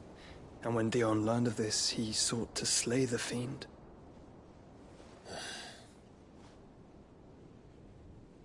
Only for his father to take the spear that would have freed him. Enough to drive a man to madness. Small wonder he hasn't stirred. I would be afraid to wake.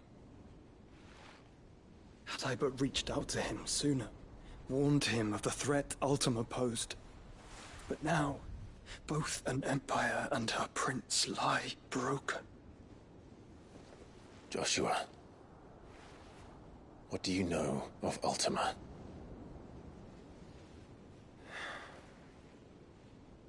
Very little, I'm afraid. Despite my best efforts. 18 years ago, as I lay buried beneath the rubble of Phoenix Gate, 'twas not death who came for me, but another. And it was while in my rescuer's care, I first heard of Ultima. I've been chasing his shadow ever since. Ultima is driven by some deep, dark purpose, and for whatever reason, it would seem you are crucial to his designs. He will stop at nothing to have you, even if that means toppling an empire. But why me? What possible use could I be to such a creature? That is one of many answers that have eluded me. Yet, I am certain of this. It is not mere chance. You were chosen for a reason. All dominants carry within them the might of an icon. Nigh limitless power that is at once acutely limited. I wield fire, and only fire. And I only ice. 8 wardens for 8 elements. But you, Clive. You are different. You're special. Your abilities begin with the flames of Ifrit. But they do not end there. The fact Ifrit can even exist goes against everything we thought we knew of dominance. Perhaps Ultima has been waiting for one such as you, whose potential is truly limitless. I've encountered that thing several times now. If it or he, as you say, needs me, why hasn't he claimed me as he did the boy? Were I to hazard a guess, I'd say the two of you are somehow incompatible. His mind not properly attuned to your body. His mind? Mind, awareness, spirit, call it what you wish. But I believe Ultima to be an embodiment of the concept. This is why I struggle and fail to contain him here inside me. I'm sorry. Inside you? With every setting sun, I feel my strength wane. And though the Phoenix's flames mend the prison I have made for Ultima, they do so at a cost. We must find a means to bring an end to him before I meet my own. What were you thinking? It was that or let him take Clive. And I've always had a soft spot for my brother. But that doesn't mean you should sacrifice yourself to save me.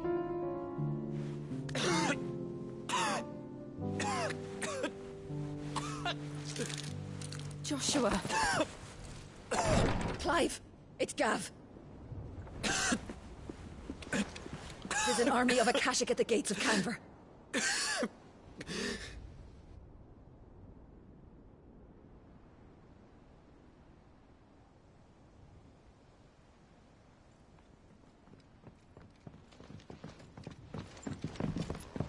Well, what's the short of it?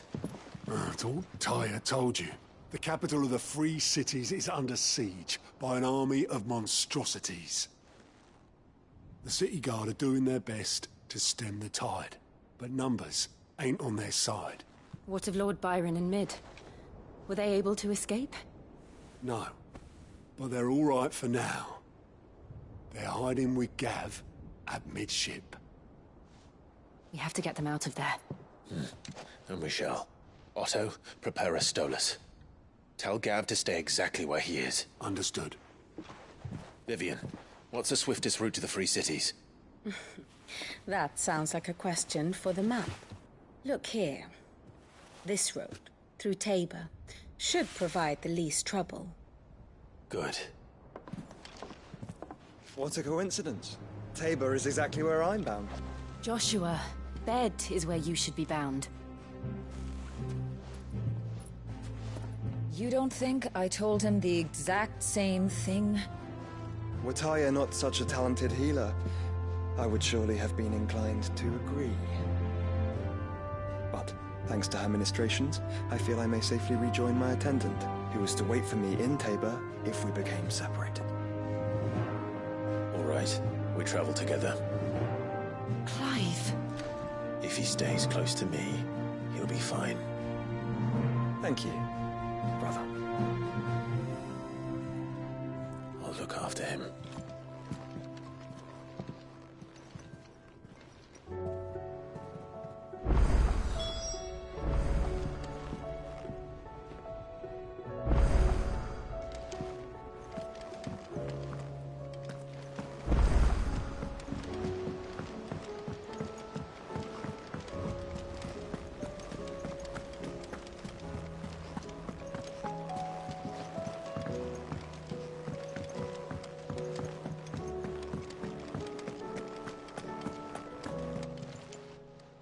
Still alive, are you? Going purse weighing you down?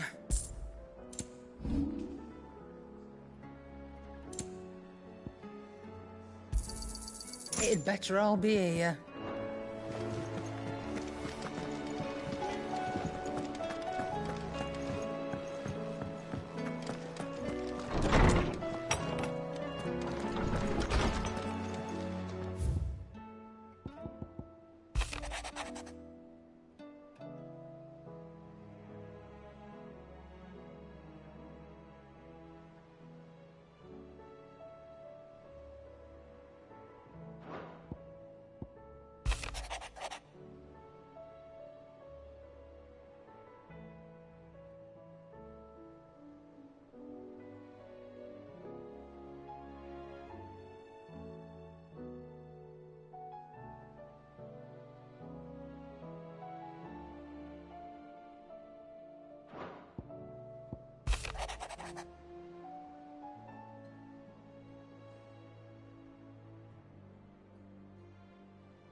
Rutherford. Wasn't that the name of my uncle's manservant? Why would he be at Martha's Rest?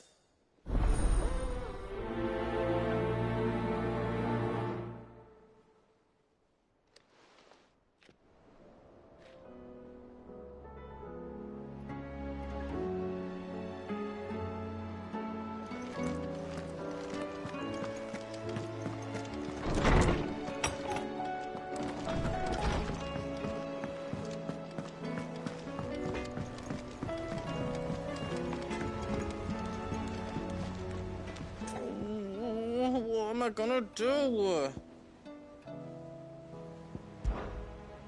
Is everything all right, Goots? You seem more discomposed than usual. Oh, I don't know what that means, but I'm in a bit of a muddle. Oh, I think Nan might be in trouble, and she's... It's all right. You can tell me. Oh. There was a trader came by. One of our usuals, like. Said he'd heard some rotten rumours about her down Dallimil Way. Folk are saying she's been selling to bandits and cutthroats and that. I mean, she's fond of a chance to make a coin or two, aye, but she'd never do business with baddies. Especially not the kind who go hurting people who haven't done out. I wanted to ask her about it myself, but I'm scared she'll give us a tongue lashing. She'd never give your tongue a lashing, though, would she?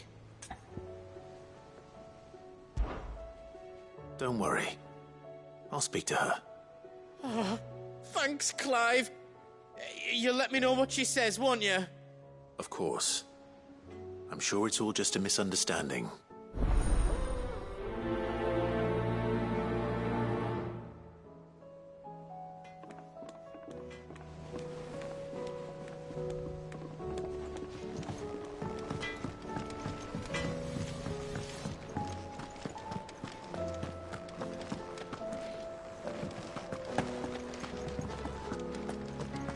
Seems the hideaway's blasted lost book. its appetite.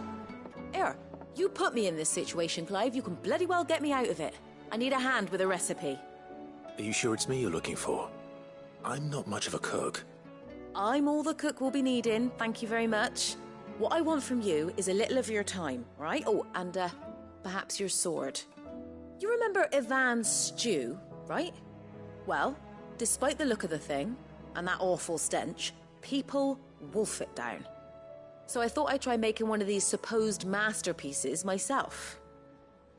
Had a peek at the book and gave it a go, but, well... It wasn't as straightforward as you'd hoped. Yvonne had the same problem. Yeah, but this is my blooming kitchen, and I will not be outdone. So if you don't want to be seen as playing favourites, I suggest you lend me a hand. I've never been one to play favourites, Molly. And I would be only too happy to lend you a hand. So, what's on the menu this time? A fried mortress of skyworm. That's one heck of a name, innit? Recipe seemed easy enough to an old hand like myself. Thought I'd followed it to a T. Only, turns out skyworm livers and drake's mint are not what I thought they were. At least I hope they're not, given the rancid mess they made. Yvonne said the recipes in the culinary pilgrimage date back centuries. Who's to say the ingredients even exist anymore? Wow. That's a question for a scholar, wouldn't you say? Perhaps you know of one? Kindly old fella who haunts the shelves, maybe? Fine. I'll go and speak to Harpocrates. Perhaps he'll know something. And if he does, I'll see if I can find your ingredients for you. You do that. Lest we forget, you've got a reputation to uphold.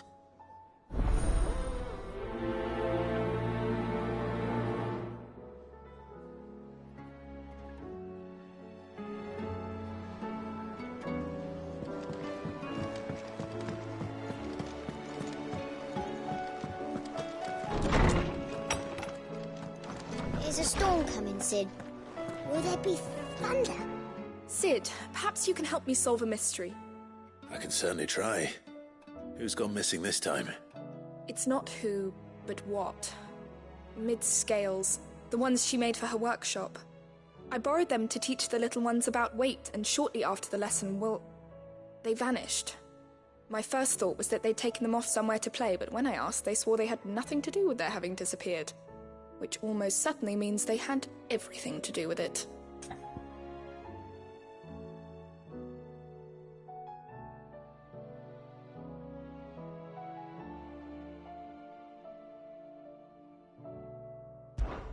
Perhaps a visit from Sid will jog their memories.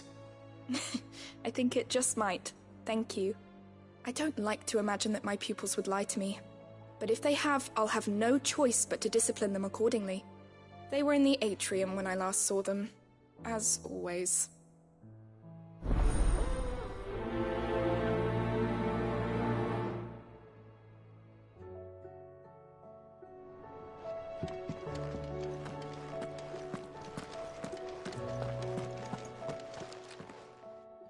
Lawsman Harpocrates, I've come to pick your brain if you don't mind. It's about the book you lent Yvonne. Ah, Valisthea, A Culinary Pilgrimage, a classic. One of my favorites, in fact. The young man did a wonderful job with the Chance's stew. I do hope we shall be able to sample more such marvels in due course. That's actually why I'm here. I don't suppose you know where I might find skyworm livers and drake's mint. Ah, so the fabled Sandbricois delicacy is next on the menu. Delightful. The descriptions of fried mortress never failed to make my mouth water. Now, skyworm is a somewhat antiquated name for the wyvern, their ground livers being the paste from which the mortress is made. Dragon livers. How very Sandbricois. One would have thought the disciples of Bahamut would have a touch more reverence for their icon's brethren, but apparently not. I believe the specific dragon the recipe demands is the blueback wyvern, said to be the very color of the sea beside which it resides. So we know where to look for our liver. But what about the drake's mint? Saint's bonnet in contemporary parlance, a herb which grows along the North Reach coast. I gather that one can locate the cheerful yellow flowers by their heady scent alone, so I'm sure you'll have no trouble finding them. I may add that people once believed game was best served with the flora that sustained it in life, in which regard fried mortress of skyworm is undoubtedly a typical dish of the time. Meaning that if I find one, I find the other. To Northreach, then. Best of luck, Clive. And do save me a bite once the dish is complete.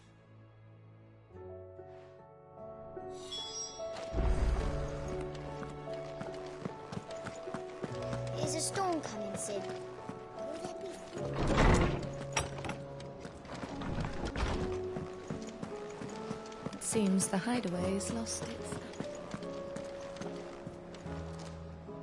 Lady Karen. How's business? Not nearly as foul as the weather. You're doing good trade, then? Both in and out of the hideaway? Can't complain. Wait. What exactly are you getting at? Not once in 5 long years do you pay my affairs half a care, but here you are today, raking me over the coals like a bloody popoto? Just asking. Out of interest. All right. I'm here because I was told that certain rumors have been circulating about you selling weapons to brigands. Oh, are ya?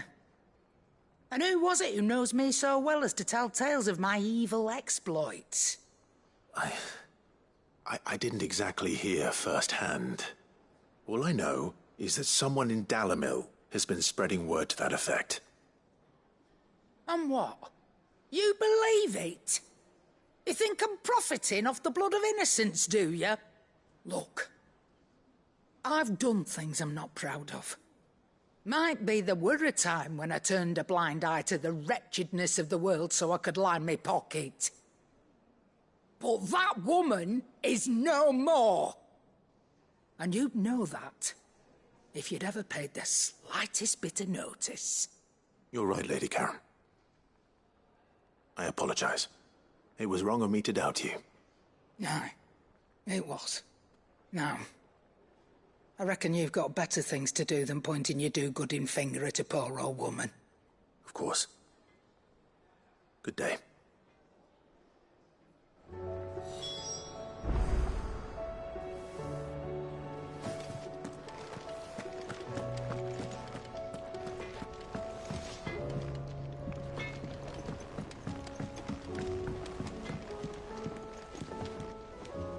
I spoke with Lady Karen. What did she say?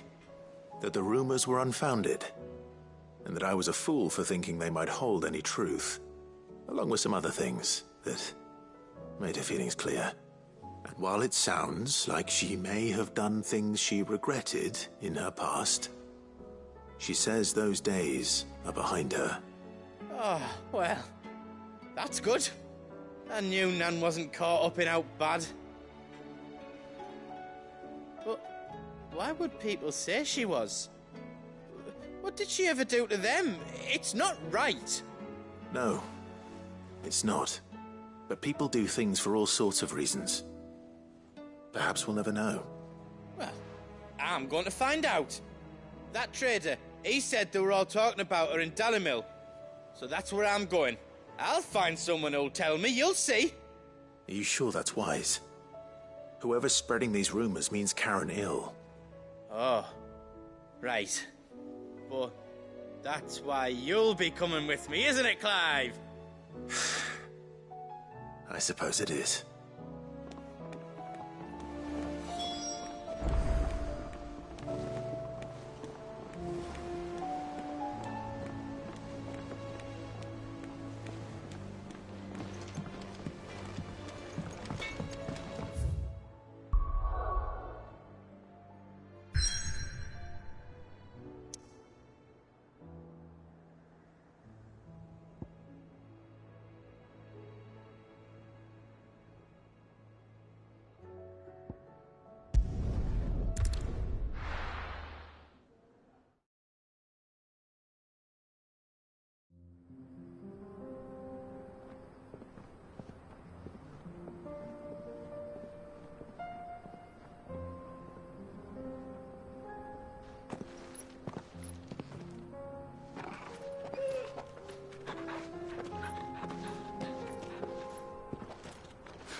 It's like a dream. The four of us out walking like we used to. Enjoying this, are you? Gav and the others could be in danger as we speak. You're right. I'm sorry. Yote is a fine scout. If Canville was attacked, she will already have begun gathering information. Tabor isn't far. We should pick up the pace.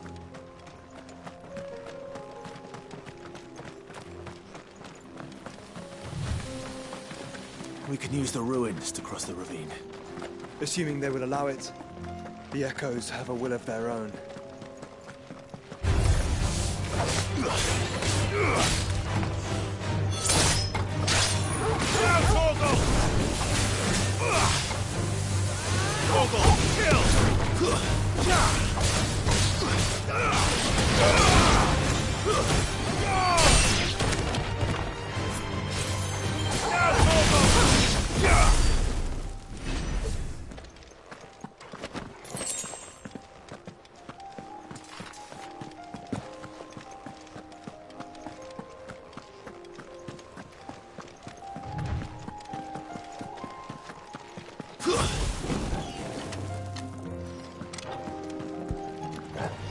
All yours, Torgal! Over here!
Tell us about Yote, Joshua. She's strong-willed, loyal, and deadly with a blade.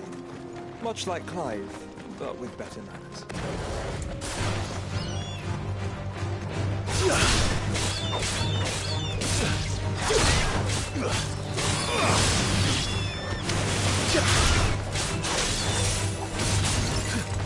Farewell!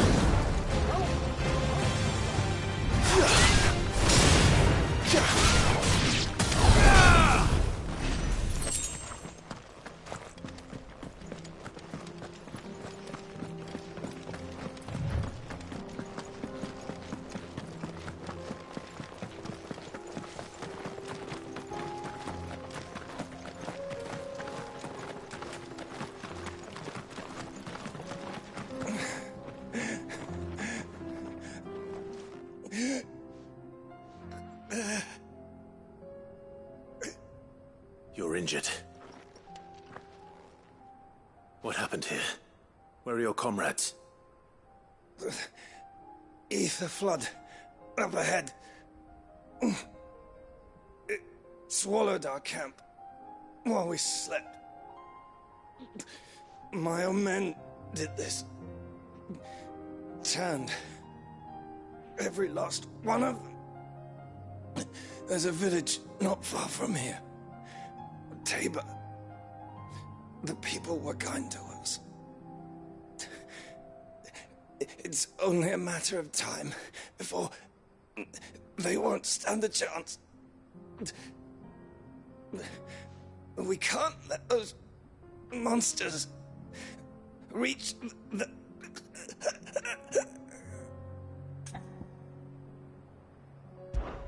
I'll go. You catch your breath. Thank you. Our encampment is up ahead. Just off the track. They must not reach. Tabor. Forgive me, Lord Cougar. Rest well, soldier.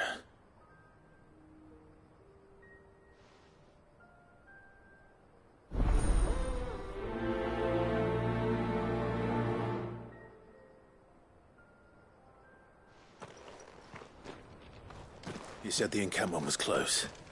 Let's hope the Akashic are still there.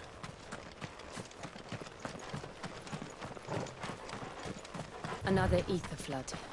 They're everywhere now. We can't go round it. Then we'll just have to be careful.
We're nearly there. Have you been to Tabor before? There are a few places I haven't.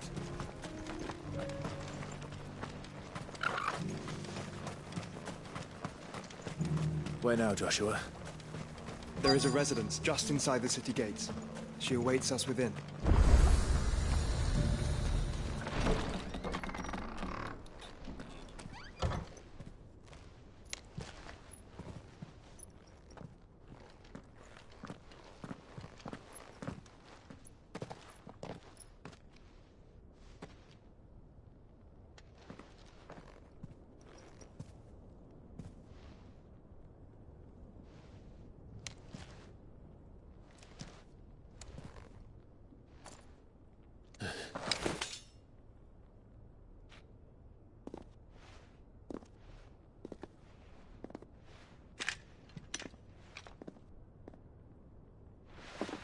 My Lord Marquis, it is an honor.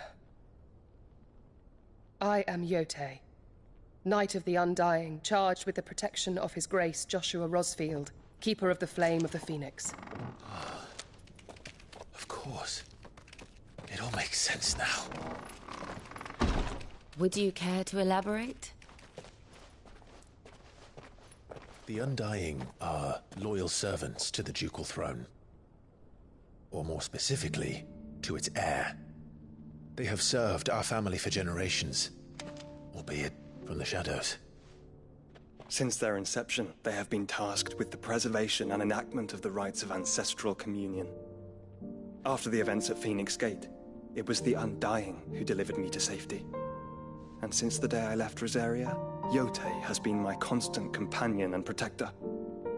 Without her sword, I would not have survived my journey across the realm. Rise, Lady Yote.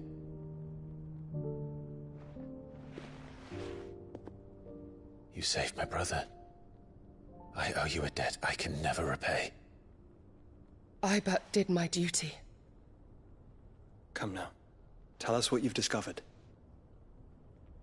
Your Grace. It is as you feared. The vessel we spied off the coast of the Crystalline Dominion on the night of her fall. It was the Einherjar.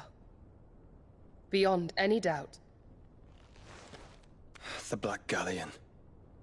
Joshua, the Einherjar is the Royalists' flagship. What business would they have in the Dominion?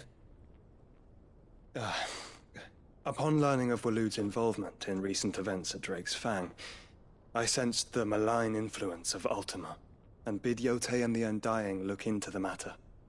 We have reason to believe that the Black Galleon weighed anchor shortly after the fighting began, and set a course due south. For Canva. Then it is Waluda knights who besiege the cities. What is left of them? Yes. And the Black Galleon sails at but one man's behest. Barnabas Tharm.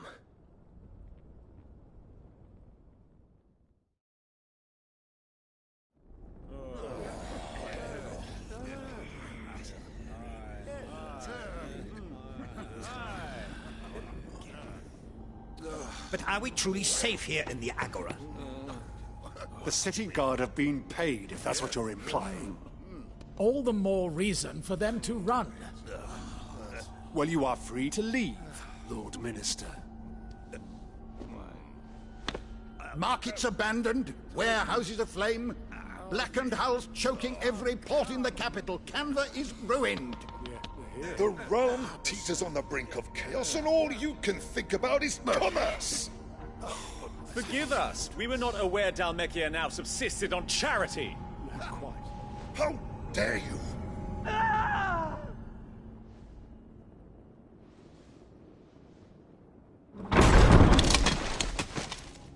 Distinguished members of the Council, you must forgive His Majesty this intrusion.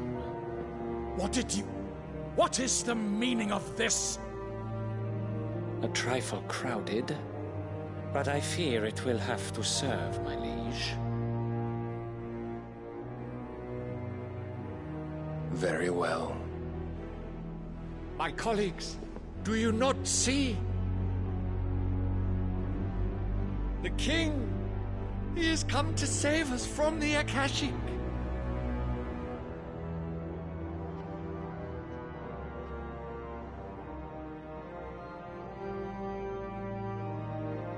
He is a gift from the heavens, divine intervention, our very salvation. And of course, if it is compensation he requires, we would be most willing to negotiate a fair price for services rendered. Fools! Your ignorance unbecomes you. Your Majesty, correct me if I'm wrong, but I would swear that the fiends washing the cobbles of Canva with the blood of her citizens wear the colors of Walud. Ha! So you do not deny it. Guards, fetter them, and see our guests to the dungeons!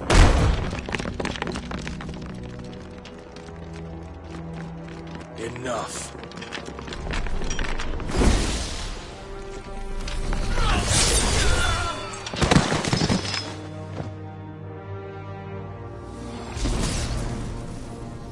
Pathetic creatures.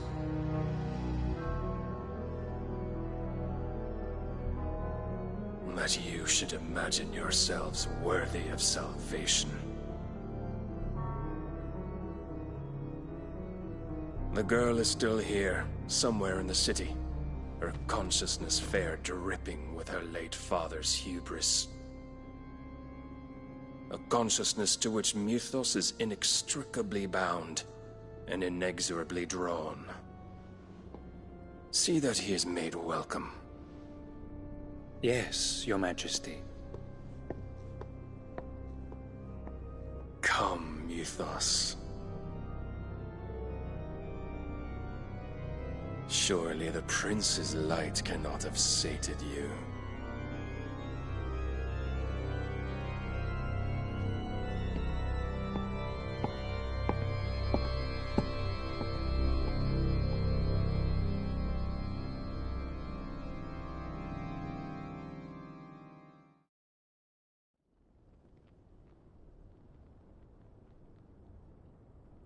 So then, how long has Walud been under Ultima's control? How long indeed? Based on what we know of Barnabas's actions, I would guess some few years, mayhap more. But to what end? What does Ultima want? The tapestry. Show them.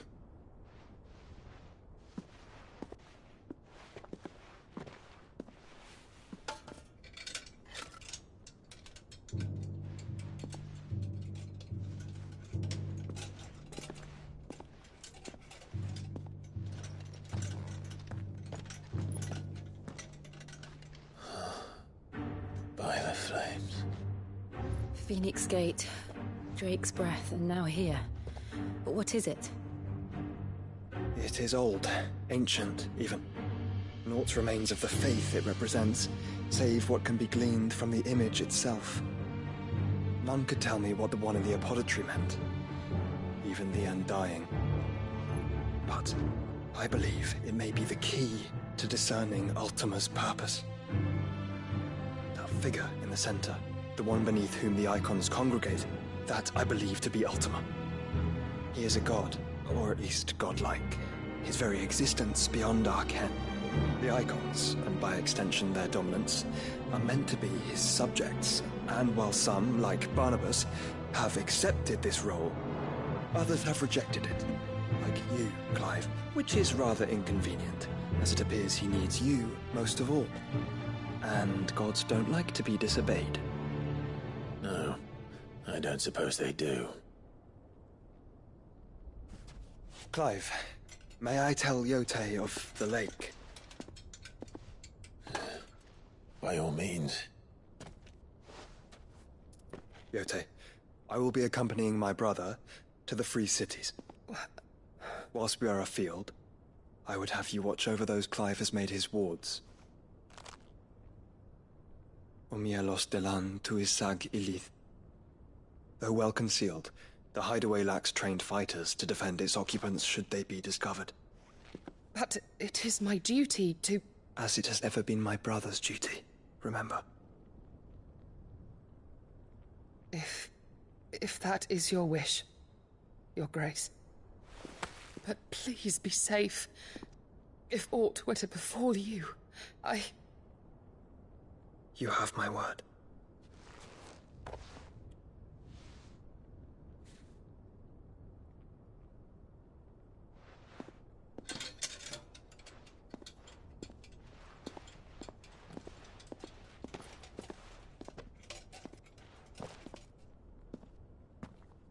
Farewell, my lord, my lady. We are in your debt, Yote.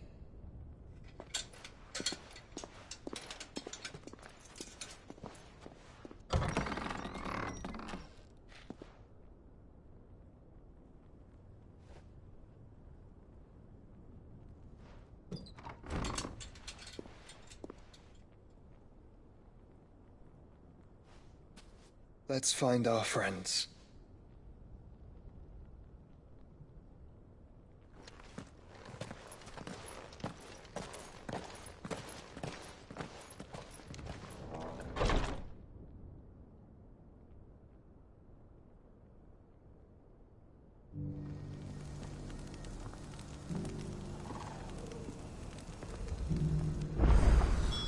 It's plain she cares for you very deeply. And I her, which is why I had to let her go.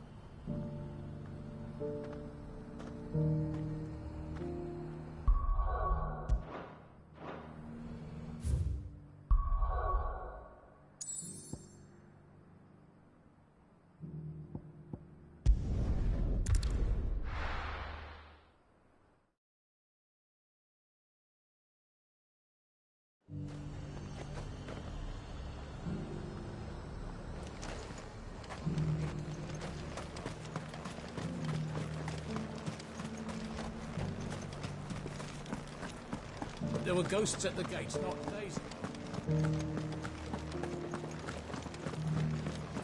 You needn't fret. The creatures are...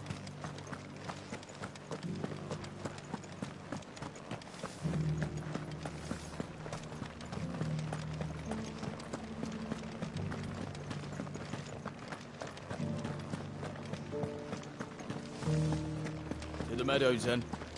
That's what they kept.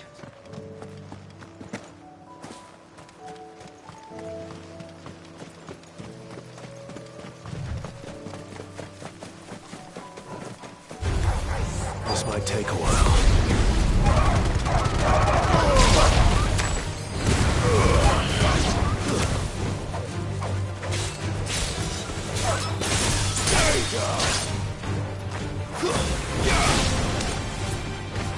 All yours, Torgal.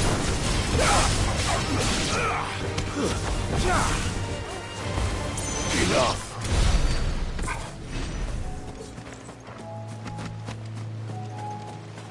Socrates said I should be able to find what I'm looking for somewhere nearby. Bright blue dragons and bright yellow flowers. Should be easy enough to spot.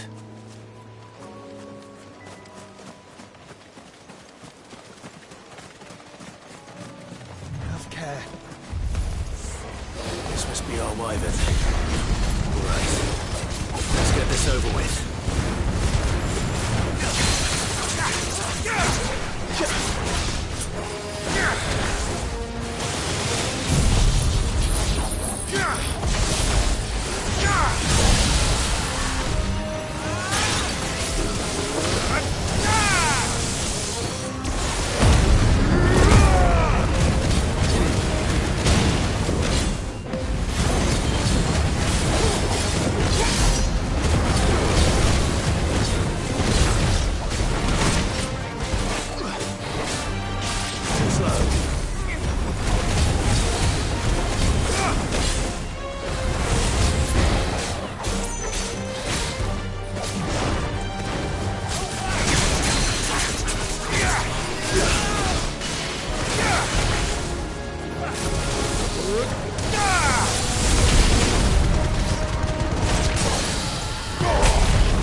That's the wyvern's liver. Now I just need to find the herbs. Bright yellow with a heady scent.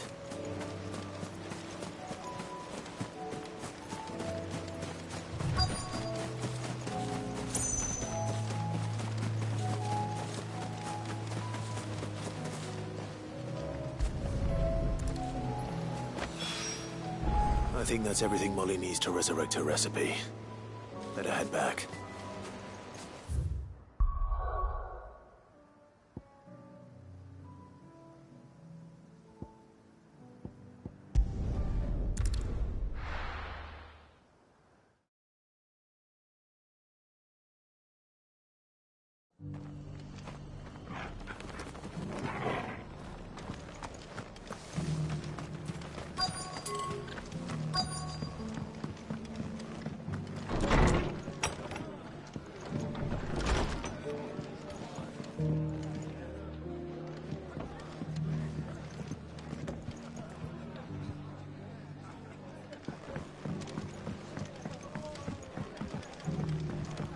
My lord Marquis, it is you? Then you received my letter. I am Sebastian Rutherford, chief steward of your lord uncle's estate. Of course. We met once before. Yes, my lord. Thank you for coming. And what was so sensitive that you couldn't put it in writing? 1,000 apologies, my lord. I did not mean to offend. I merely... It's all right. Continue. I am here at Martha's Rest, at the behest of your lord uncle, tasked with learning what I am able of the realm's current state of affairs. And what I have learned is grim.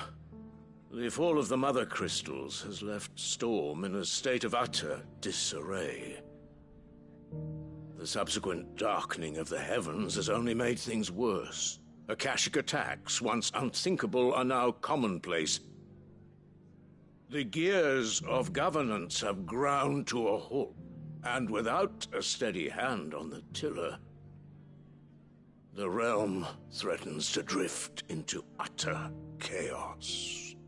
Your lord uncle, however, believes there is a way to avoid this fate, and is determined to see it set in motion. That sounds like quite the undertaking. It is. Hence my having enlisted the aid of several colleagues serving the 7 high houses. Alas... Alas? I have lost contact with 2 of those colleagues already. They are both able-bodied and trained in the sword, yet in these dark times even that may not prove sufficient. to keep a man safe on the road. So you want me to find them? I'll need to know where they went. One I sent to investigate the Republic. The other, the old Imperial capital of Oriflamme. That doesn't exactly narrow it down. I suppose I'll start in Dalimil and work my way east. Thank you, my lord. I shall pray for your success and safety.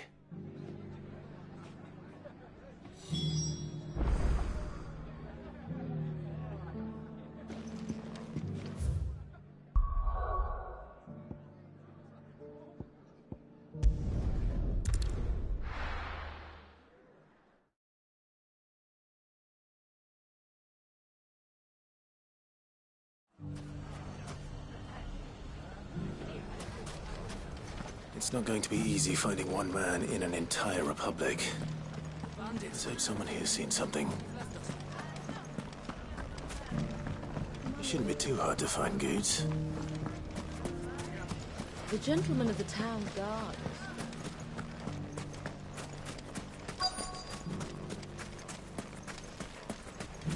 Could be I know something more. What's it? Clive, listen! I found someone who says he's heard the rumors about Nan. Have you? Go on. Tell him what you told me. All right. It's like I said.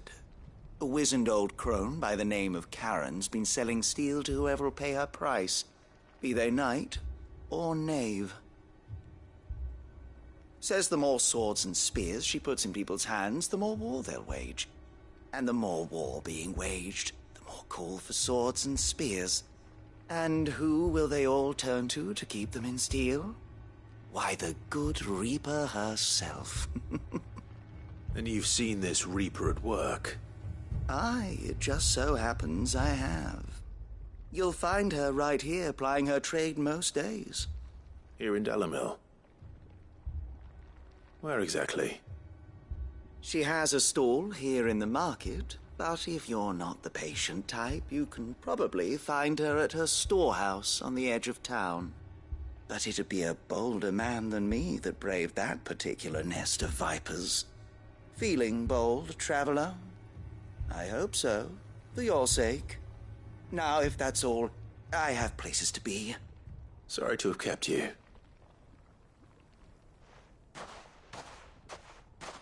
You don't think Nan's the Reaper, do you? Not unless she's discovered the secret of how to be in two places at once. Eh? What do you mean? Lady Karen hasn't left the hideaway in weeks. So who has been running this stall he spoke of? Good question. I'll go and have a look. And I'll visit this storehouse on the edge of town. All right, but be careful, Clive. You too, Goots.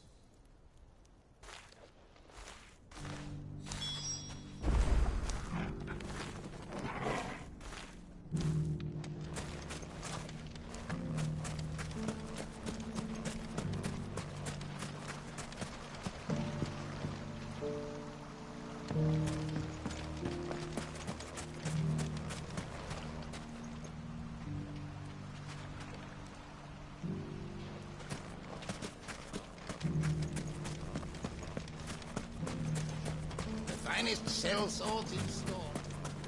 Fuck! The gentleman of the town guard is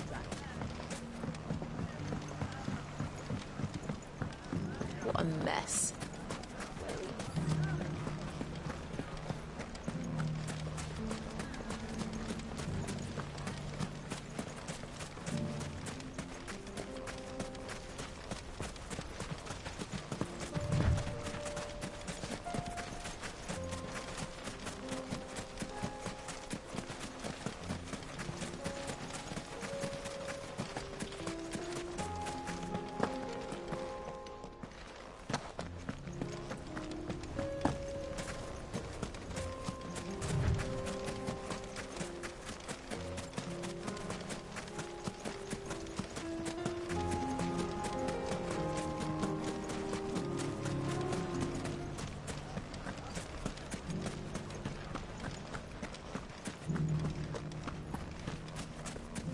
fought very bravely.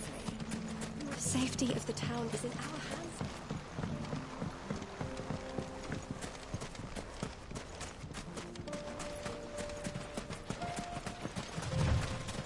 Time to brave the Viper's Nest.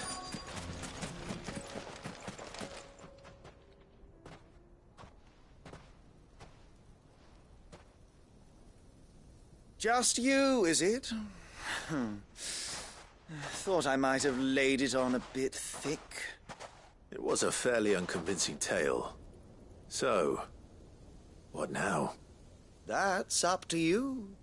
Die a slow death, or a quick one. Boys, he's all yours. But that sword is mine.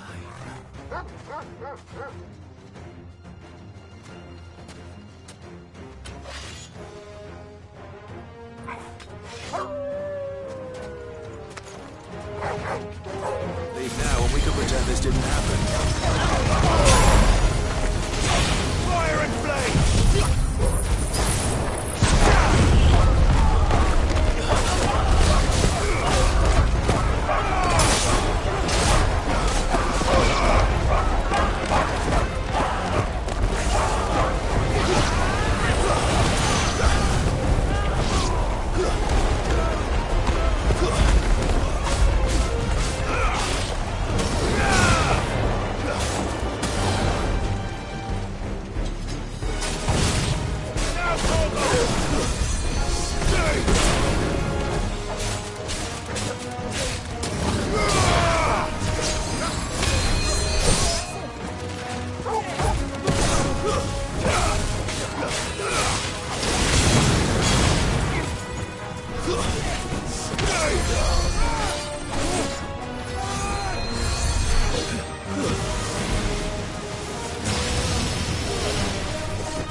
Oh, you've done it now.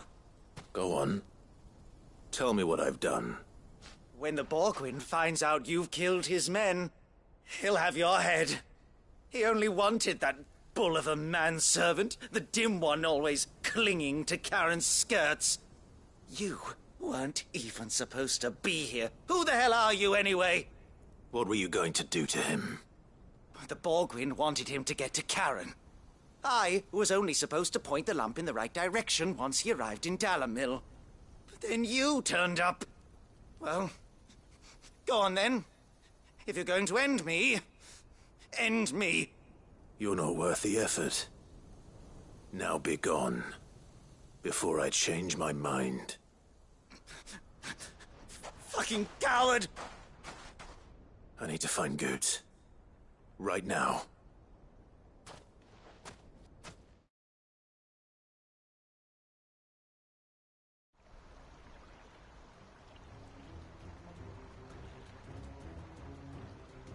Get your filthy paws off me, you naughty painted lout! Stop calling me names! And stop spreading them horrible lies about Nan! Well, that will be easy enough. For they are not lies. Every last word is true. And she must pay for her crimes in blood. blood! Goose, are you all right? He's gonna kill Nan! He said she had to pay in blood! After what she did, it is only right. She ruined my life and the lives of countless others. That loathsome harpy's very existence is a crime, and I will not allow it to continue. Goots, was it? I have no quarrel with you. Only with your employer. Run along now. You need not pay for her sins. No. No? I don't care what she did. I won't let you hurt Nan.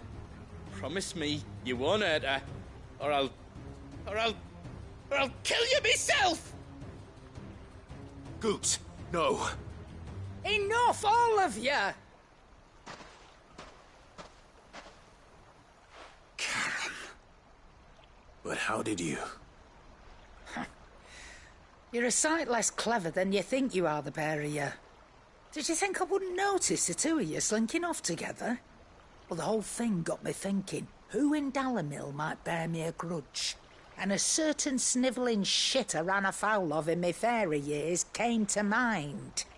Though it was just Bogan back then, wasn't it?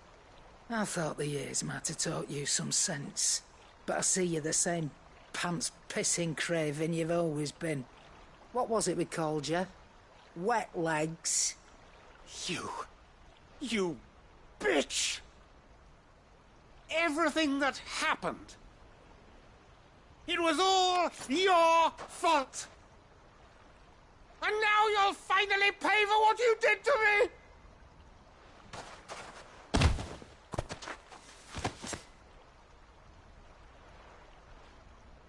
Goots, you... If you want a piece of Nan, you'll have to go through me. Fuck! You great galoot. Out of the way, I can handle this myself.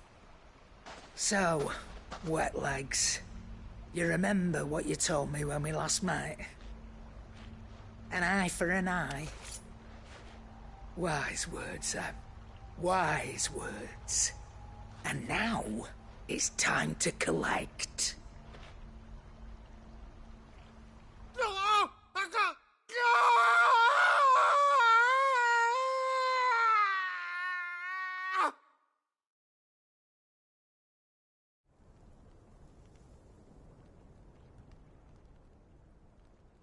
Sorry to keep you waiting. Is he... Dead? No. But I reckon he wishes he was. It ain't easy going through life one eye short of a pair. After all, I should know. You don't mean... Oh, don't tell me you didn't notice. Lost it to old Wet Legs back when we were working the same routes. Said I'd stolen from his strongbox. I'd done nothing of the sort, mind. But that didn't stop him taking his little revenge. So I took some of my own. Sorry, lost everything. His coin, his clients. Always knew he'd be back one day to claim his due.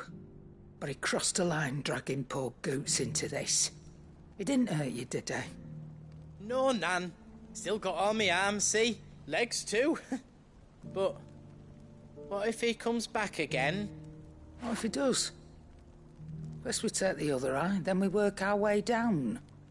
He'll learn his lesson soon enough. But something tells me the Wet Legs has learned it already. Right.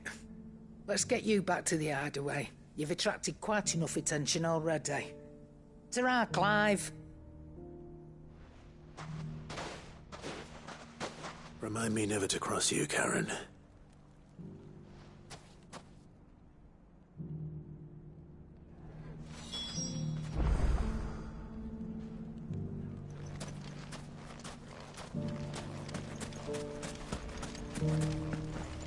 Are you looking for something in particular?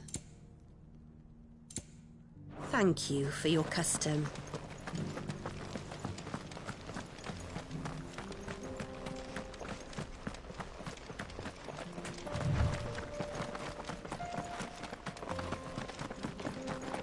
Someone's got himself in trouble.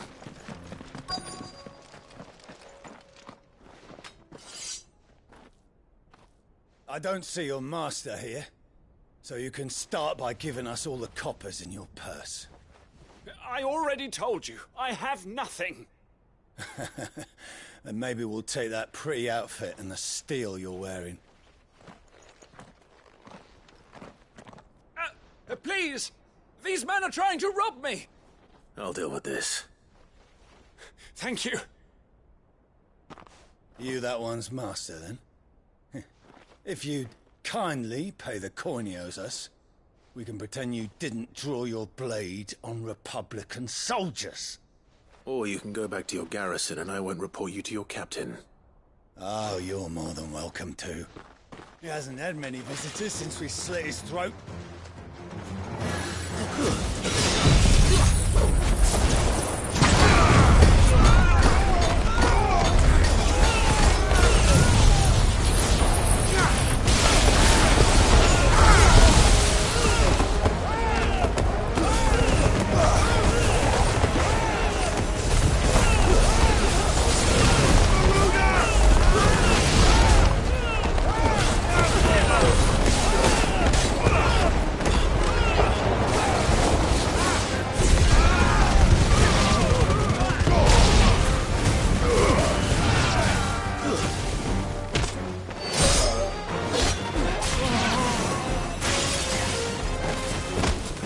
It's over.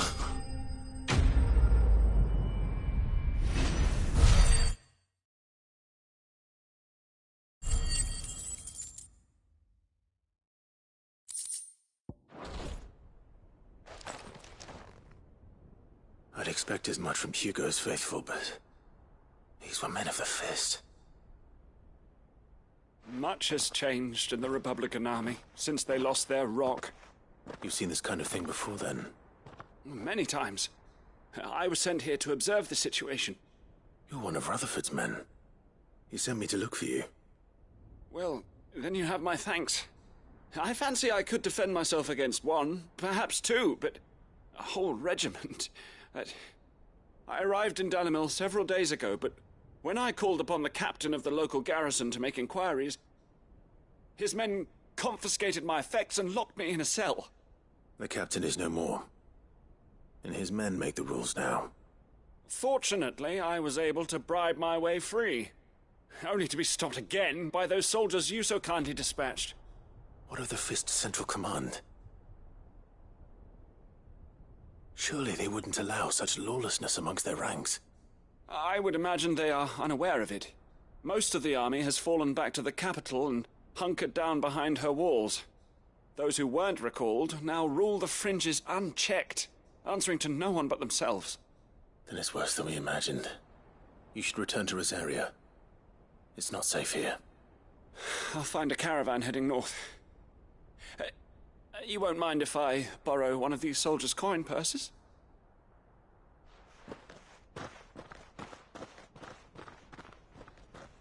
Not at all. Now, to find this second associate of Rutherford's. If he was bound for Oriflamme, I'll start at Northreach and see if I can pick up his trail.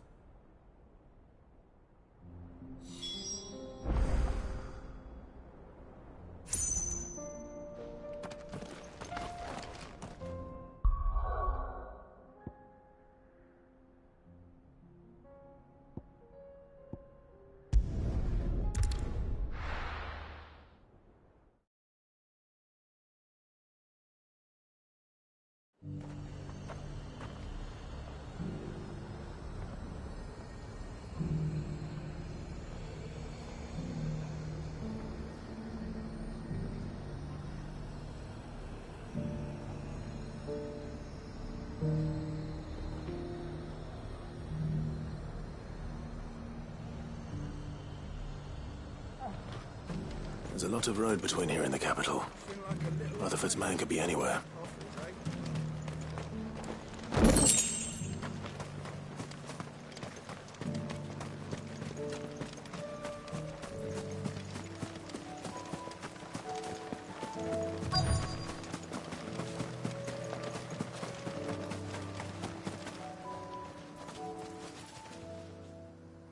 happened here?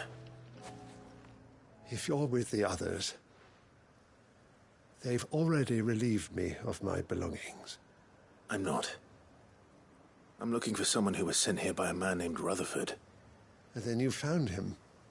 I'm Alistair Rockford, attendant to the Lady Ariane of House Wellesley. Of the 7 high houses of Rosaria.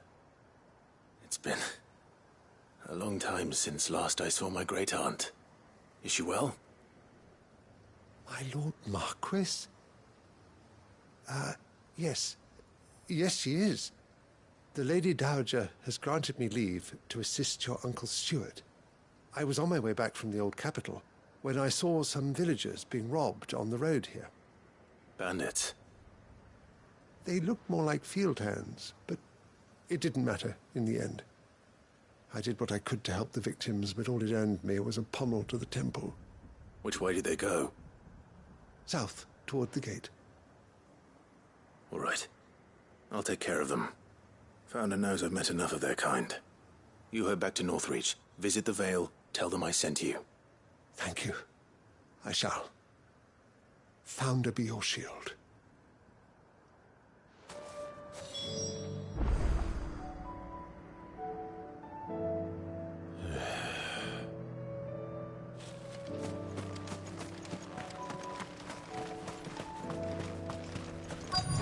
They just couldn't resist, could they?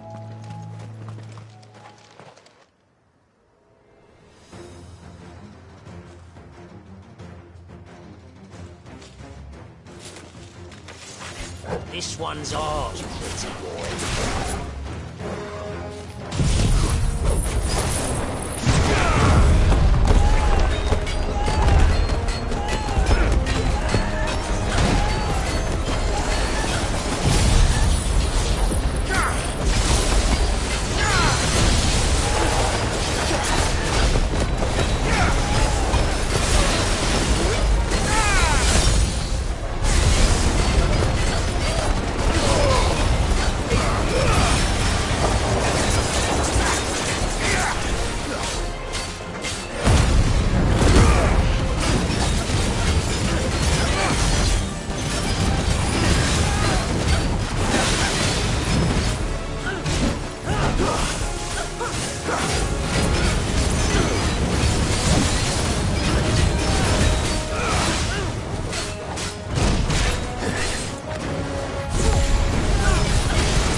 Make for the town while you can.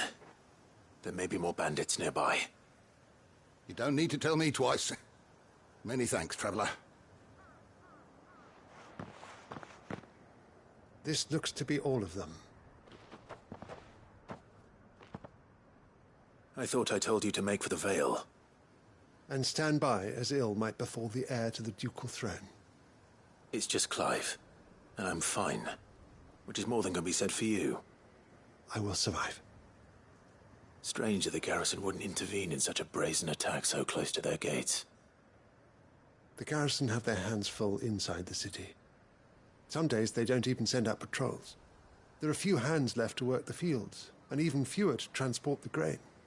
The market stalls are nearly bare, and the price for what remains is exorbitant.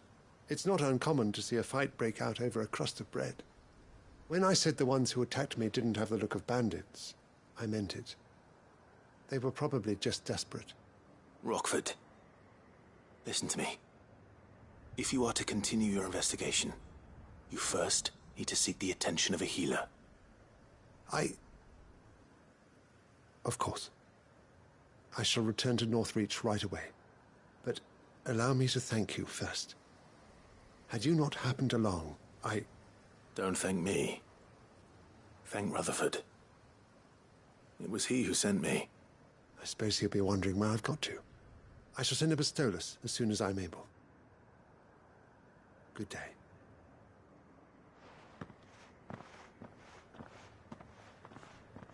My uncle certainly has his work cut out for him. If it isn't already too late. I should go and tell Rutherford that his colleagues are still in one piece.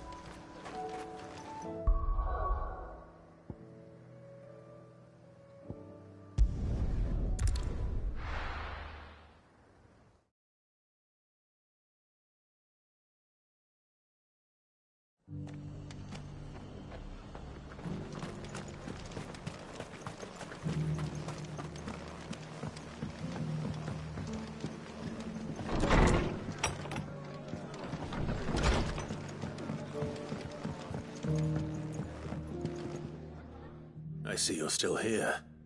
The Rest's location affords a constant flow of traders, and with it, a constant flow of information. Speaking of which, I received word from both my associates. They have resumed their investigations, thanks to you. I only happened to be in the right place at the right time. They both seem to think the realm's prospects rather grim. I am afraid that grim would be putting it lightly. Storm is in crisis, and if we are to free her, we must work quickly. And we must work together. Such is your Lord Uncle's wish. As it is mine.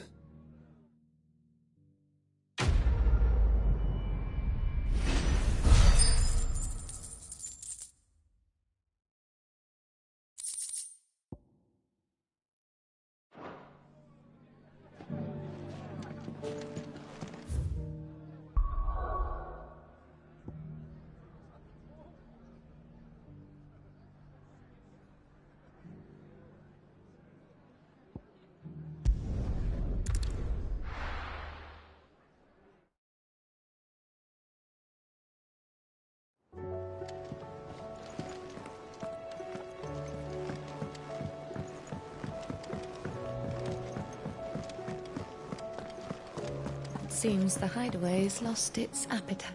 So, did you have that word with Tomes then? I did, and he was as helpful as ever. He told me exactly where to look, in fact.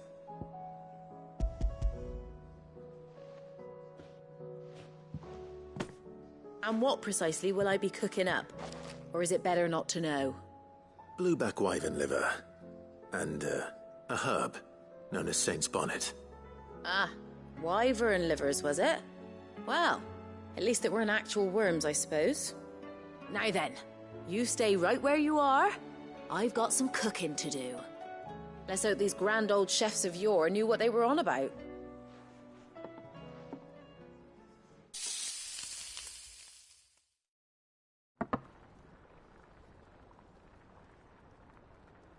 And here we have it.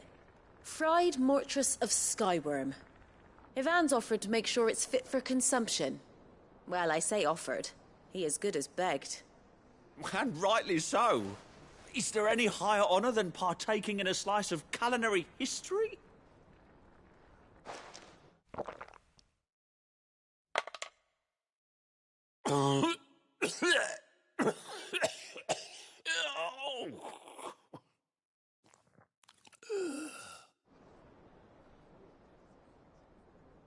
So, not fit for consumption then? What witchery is this?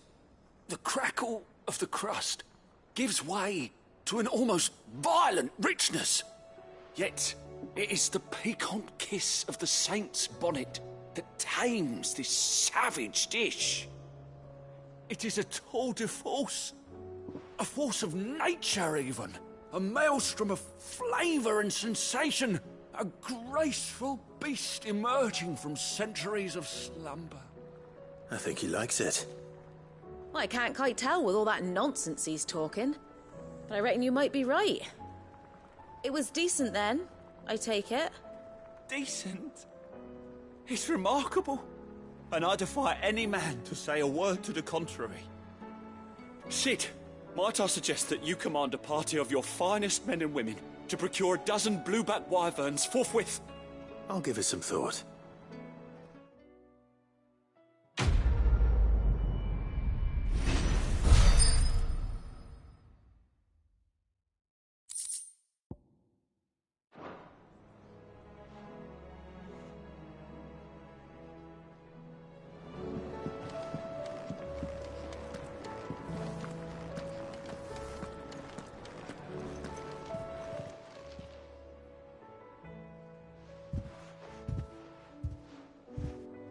Nothing like a dish of cold vengeance to foul the gut. I'm sorry, Nan. I didn't mean to make things worse. I just thought I had to protect you. Like you've protected me. Aye, well, someone had to. Your parents certainly didn't give a whit for your well-being. Reckon the both of us would be worse off if I'd not taken you on. You've always been me right eye, Goots. And I'd have you stay that way. So don't you dare go looking for trouble again. Well, I will. If you ever need help, I'll do it again and again, and you can't stop me. Why, you big lump. Fine. Play the hero if it makes you happy. Thanks, Nan. I won't let you down.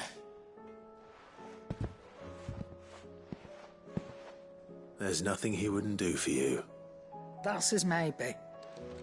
But if he's ever to make his own way in life, he'll need to start looking out for himself as well.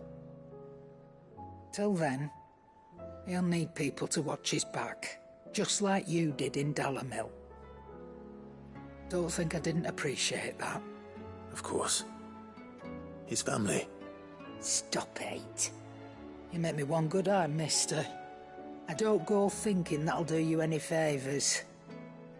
A potion today'll cost you the same as it did yesterday.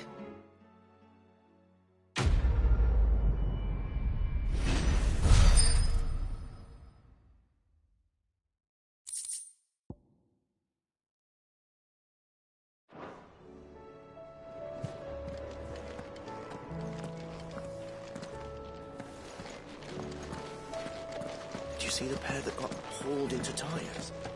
Aye, all their fancies.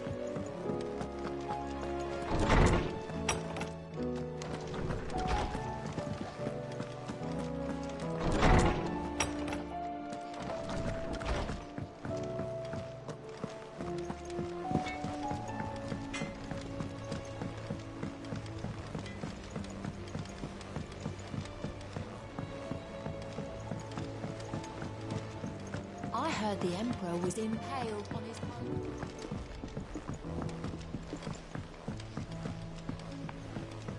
We're all gonna die! You hear me? What do you reckon we should do? I say...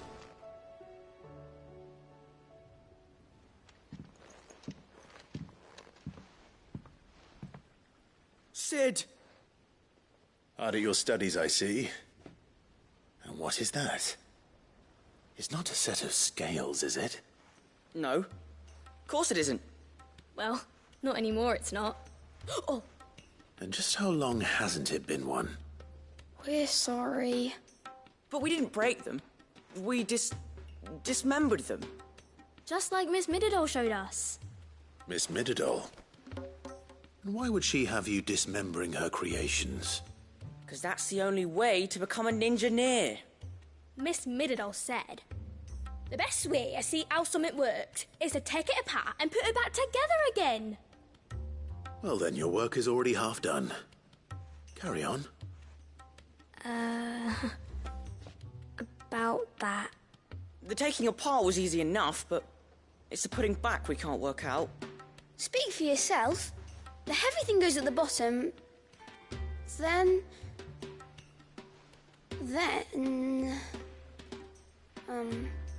You three need to learn to take responsibility for your actions.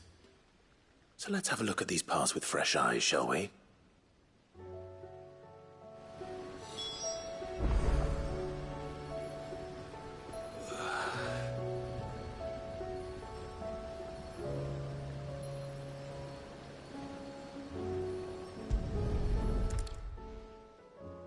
All right.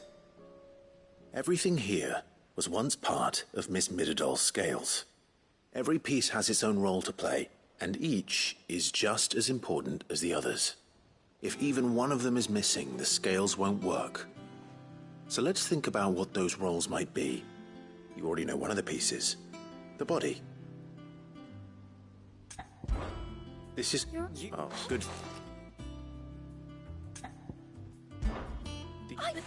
Well... That's not a... So, now that then... There. Yes! We did it! Well, Oh, that would... and...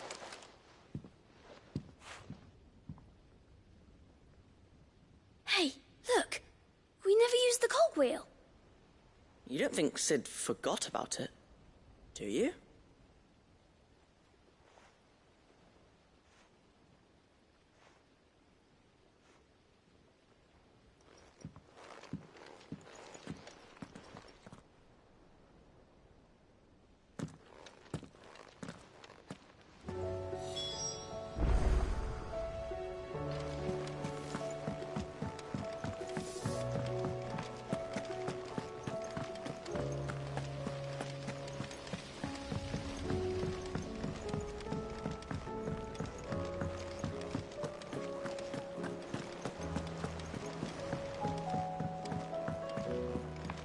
Did you see that?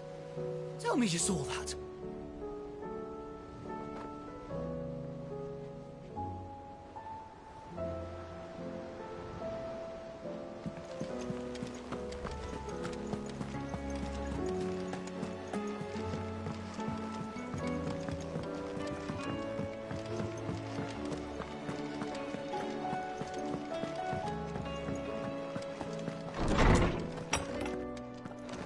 Is a storm coming, Sid? Will there be...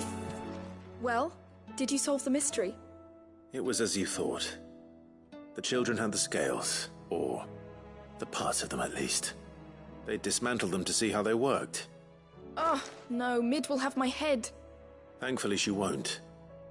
This might even have been her idea. Although I was the one who ended up teaching the lesson.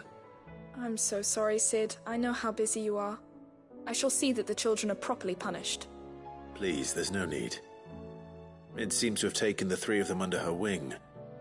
She's even calling them her heirs. She'd have them follow in her footsteps. And her father's. I see. Sid, do you know why Mid has been spending so much time at the hideaway of late? She told me it was because her studies have been interrupted by events in Canva. Is that not true? No, it isn't. The university offered her a commission. In exchange for full tuition, room and board, they asked her to oversee the design of several new war engines. To anyone else it would be an opportunity, but to Mid, who lost both her parents to war, it was a bitter pill.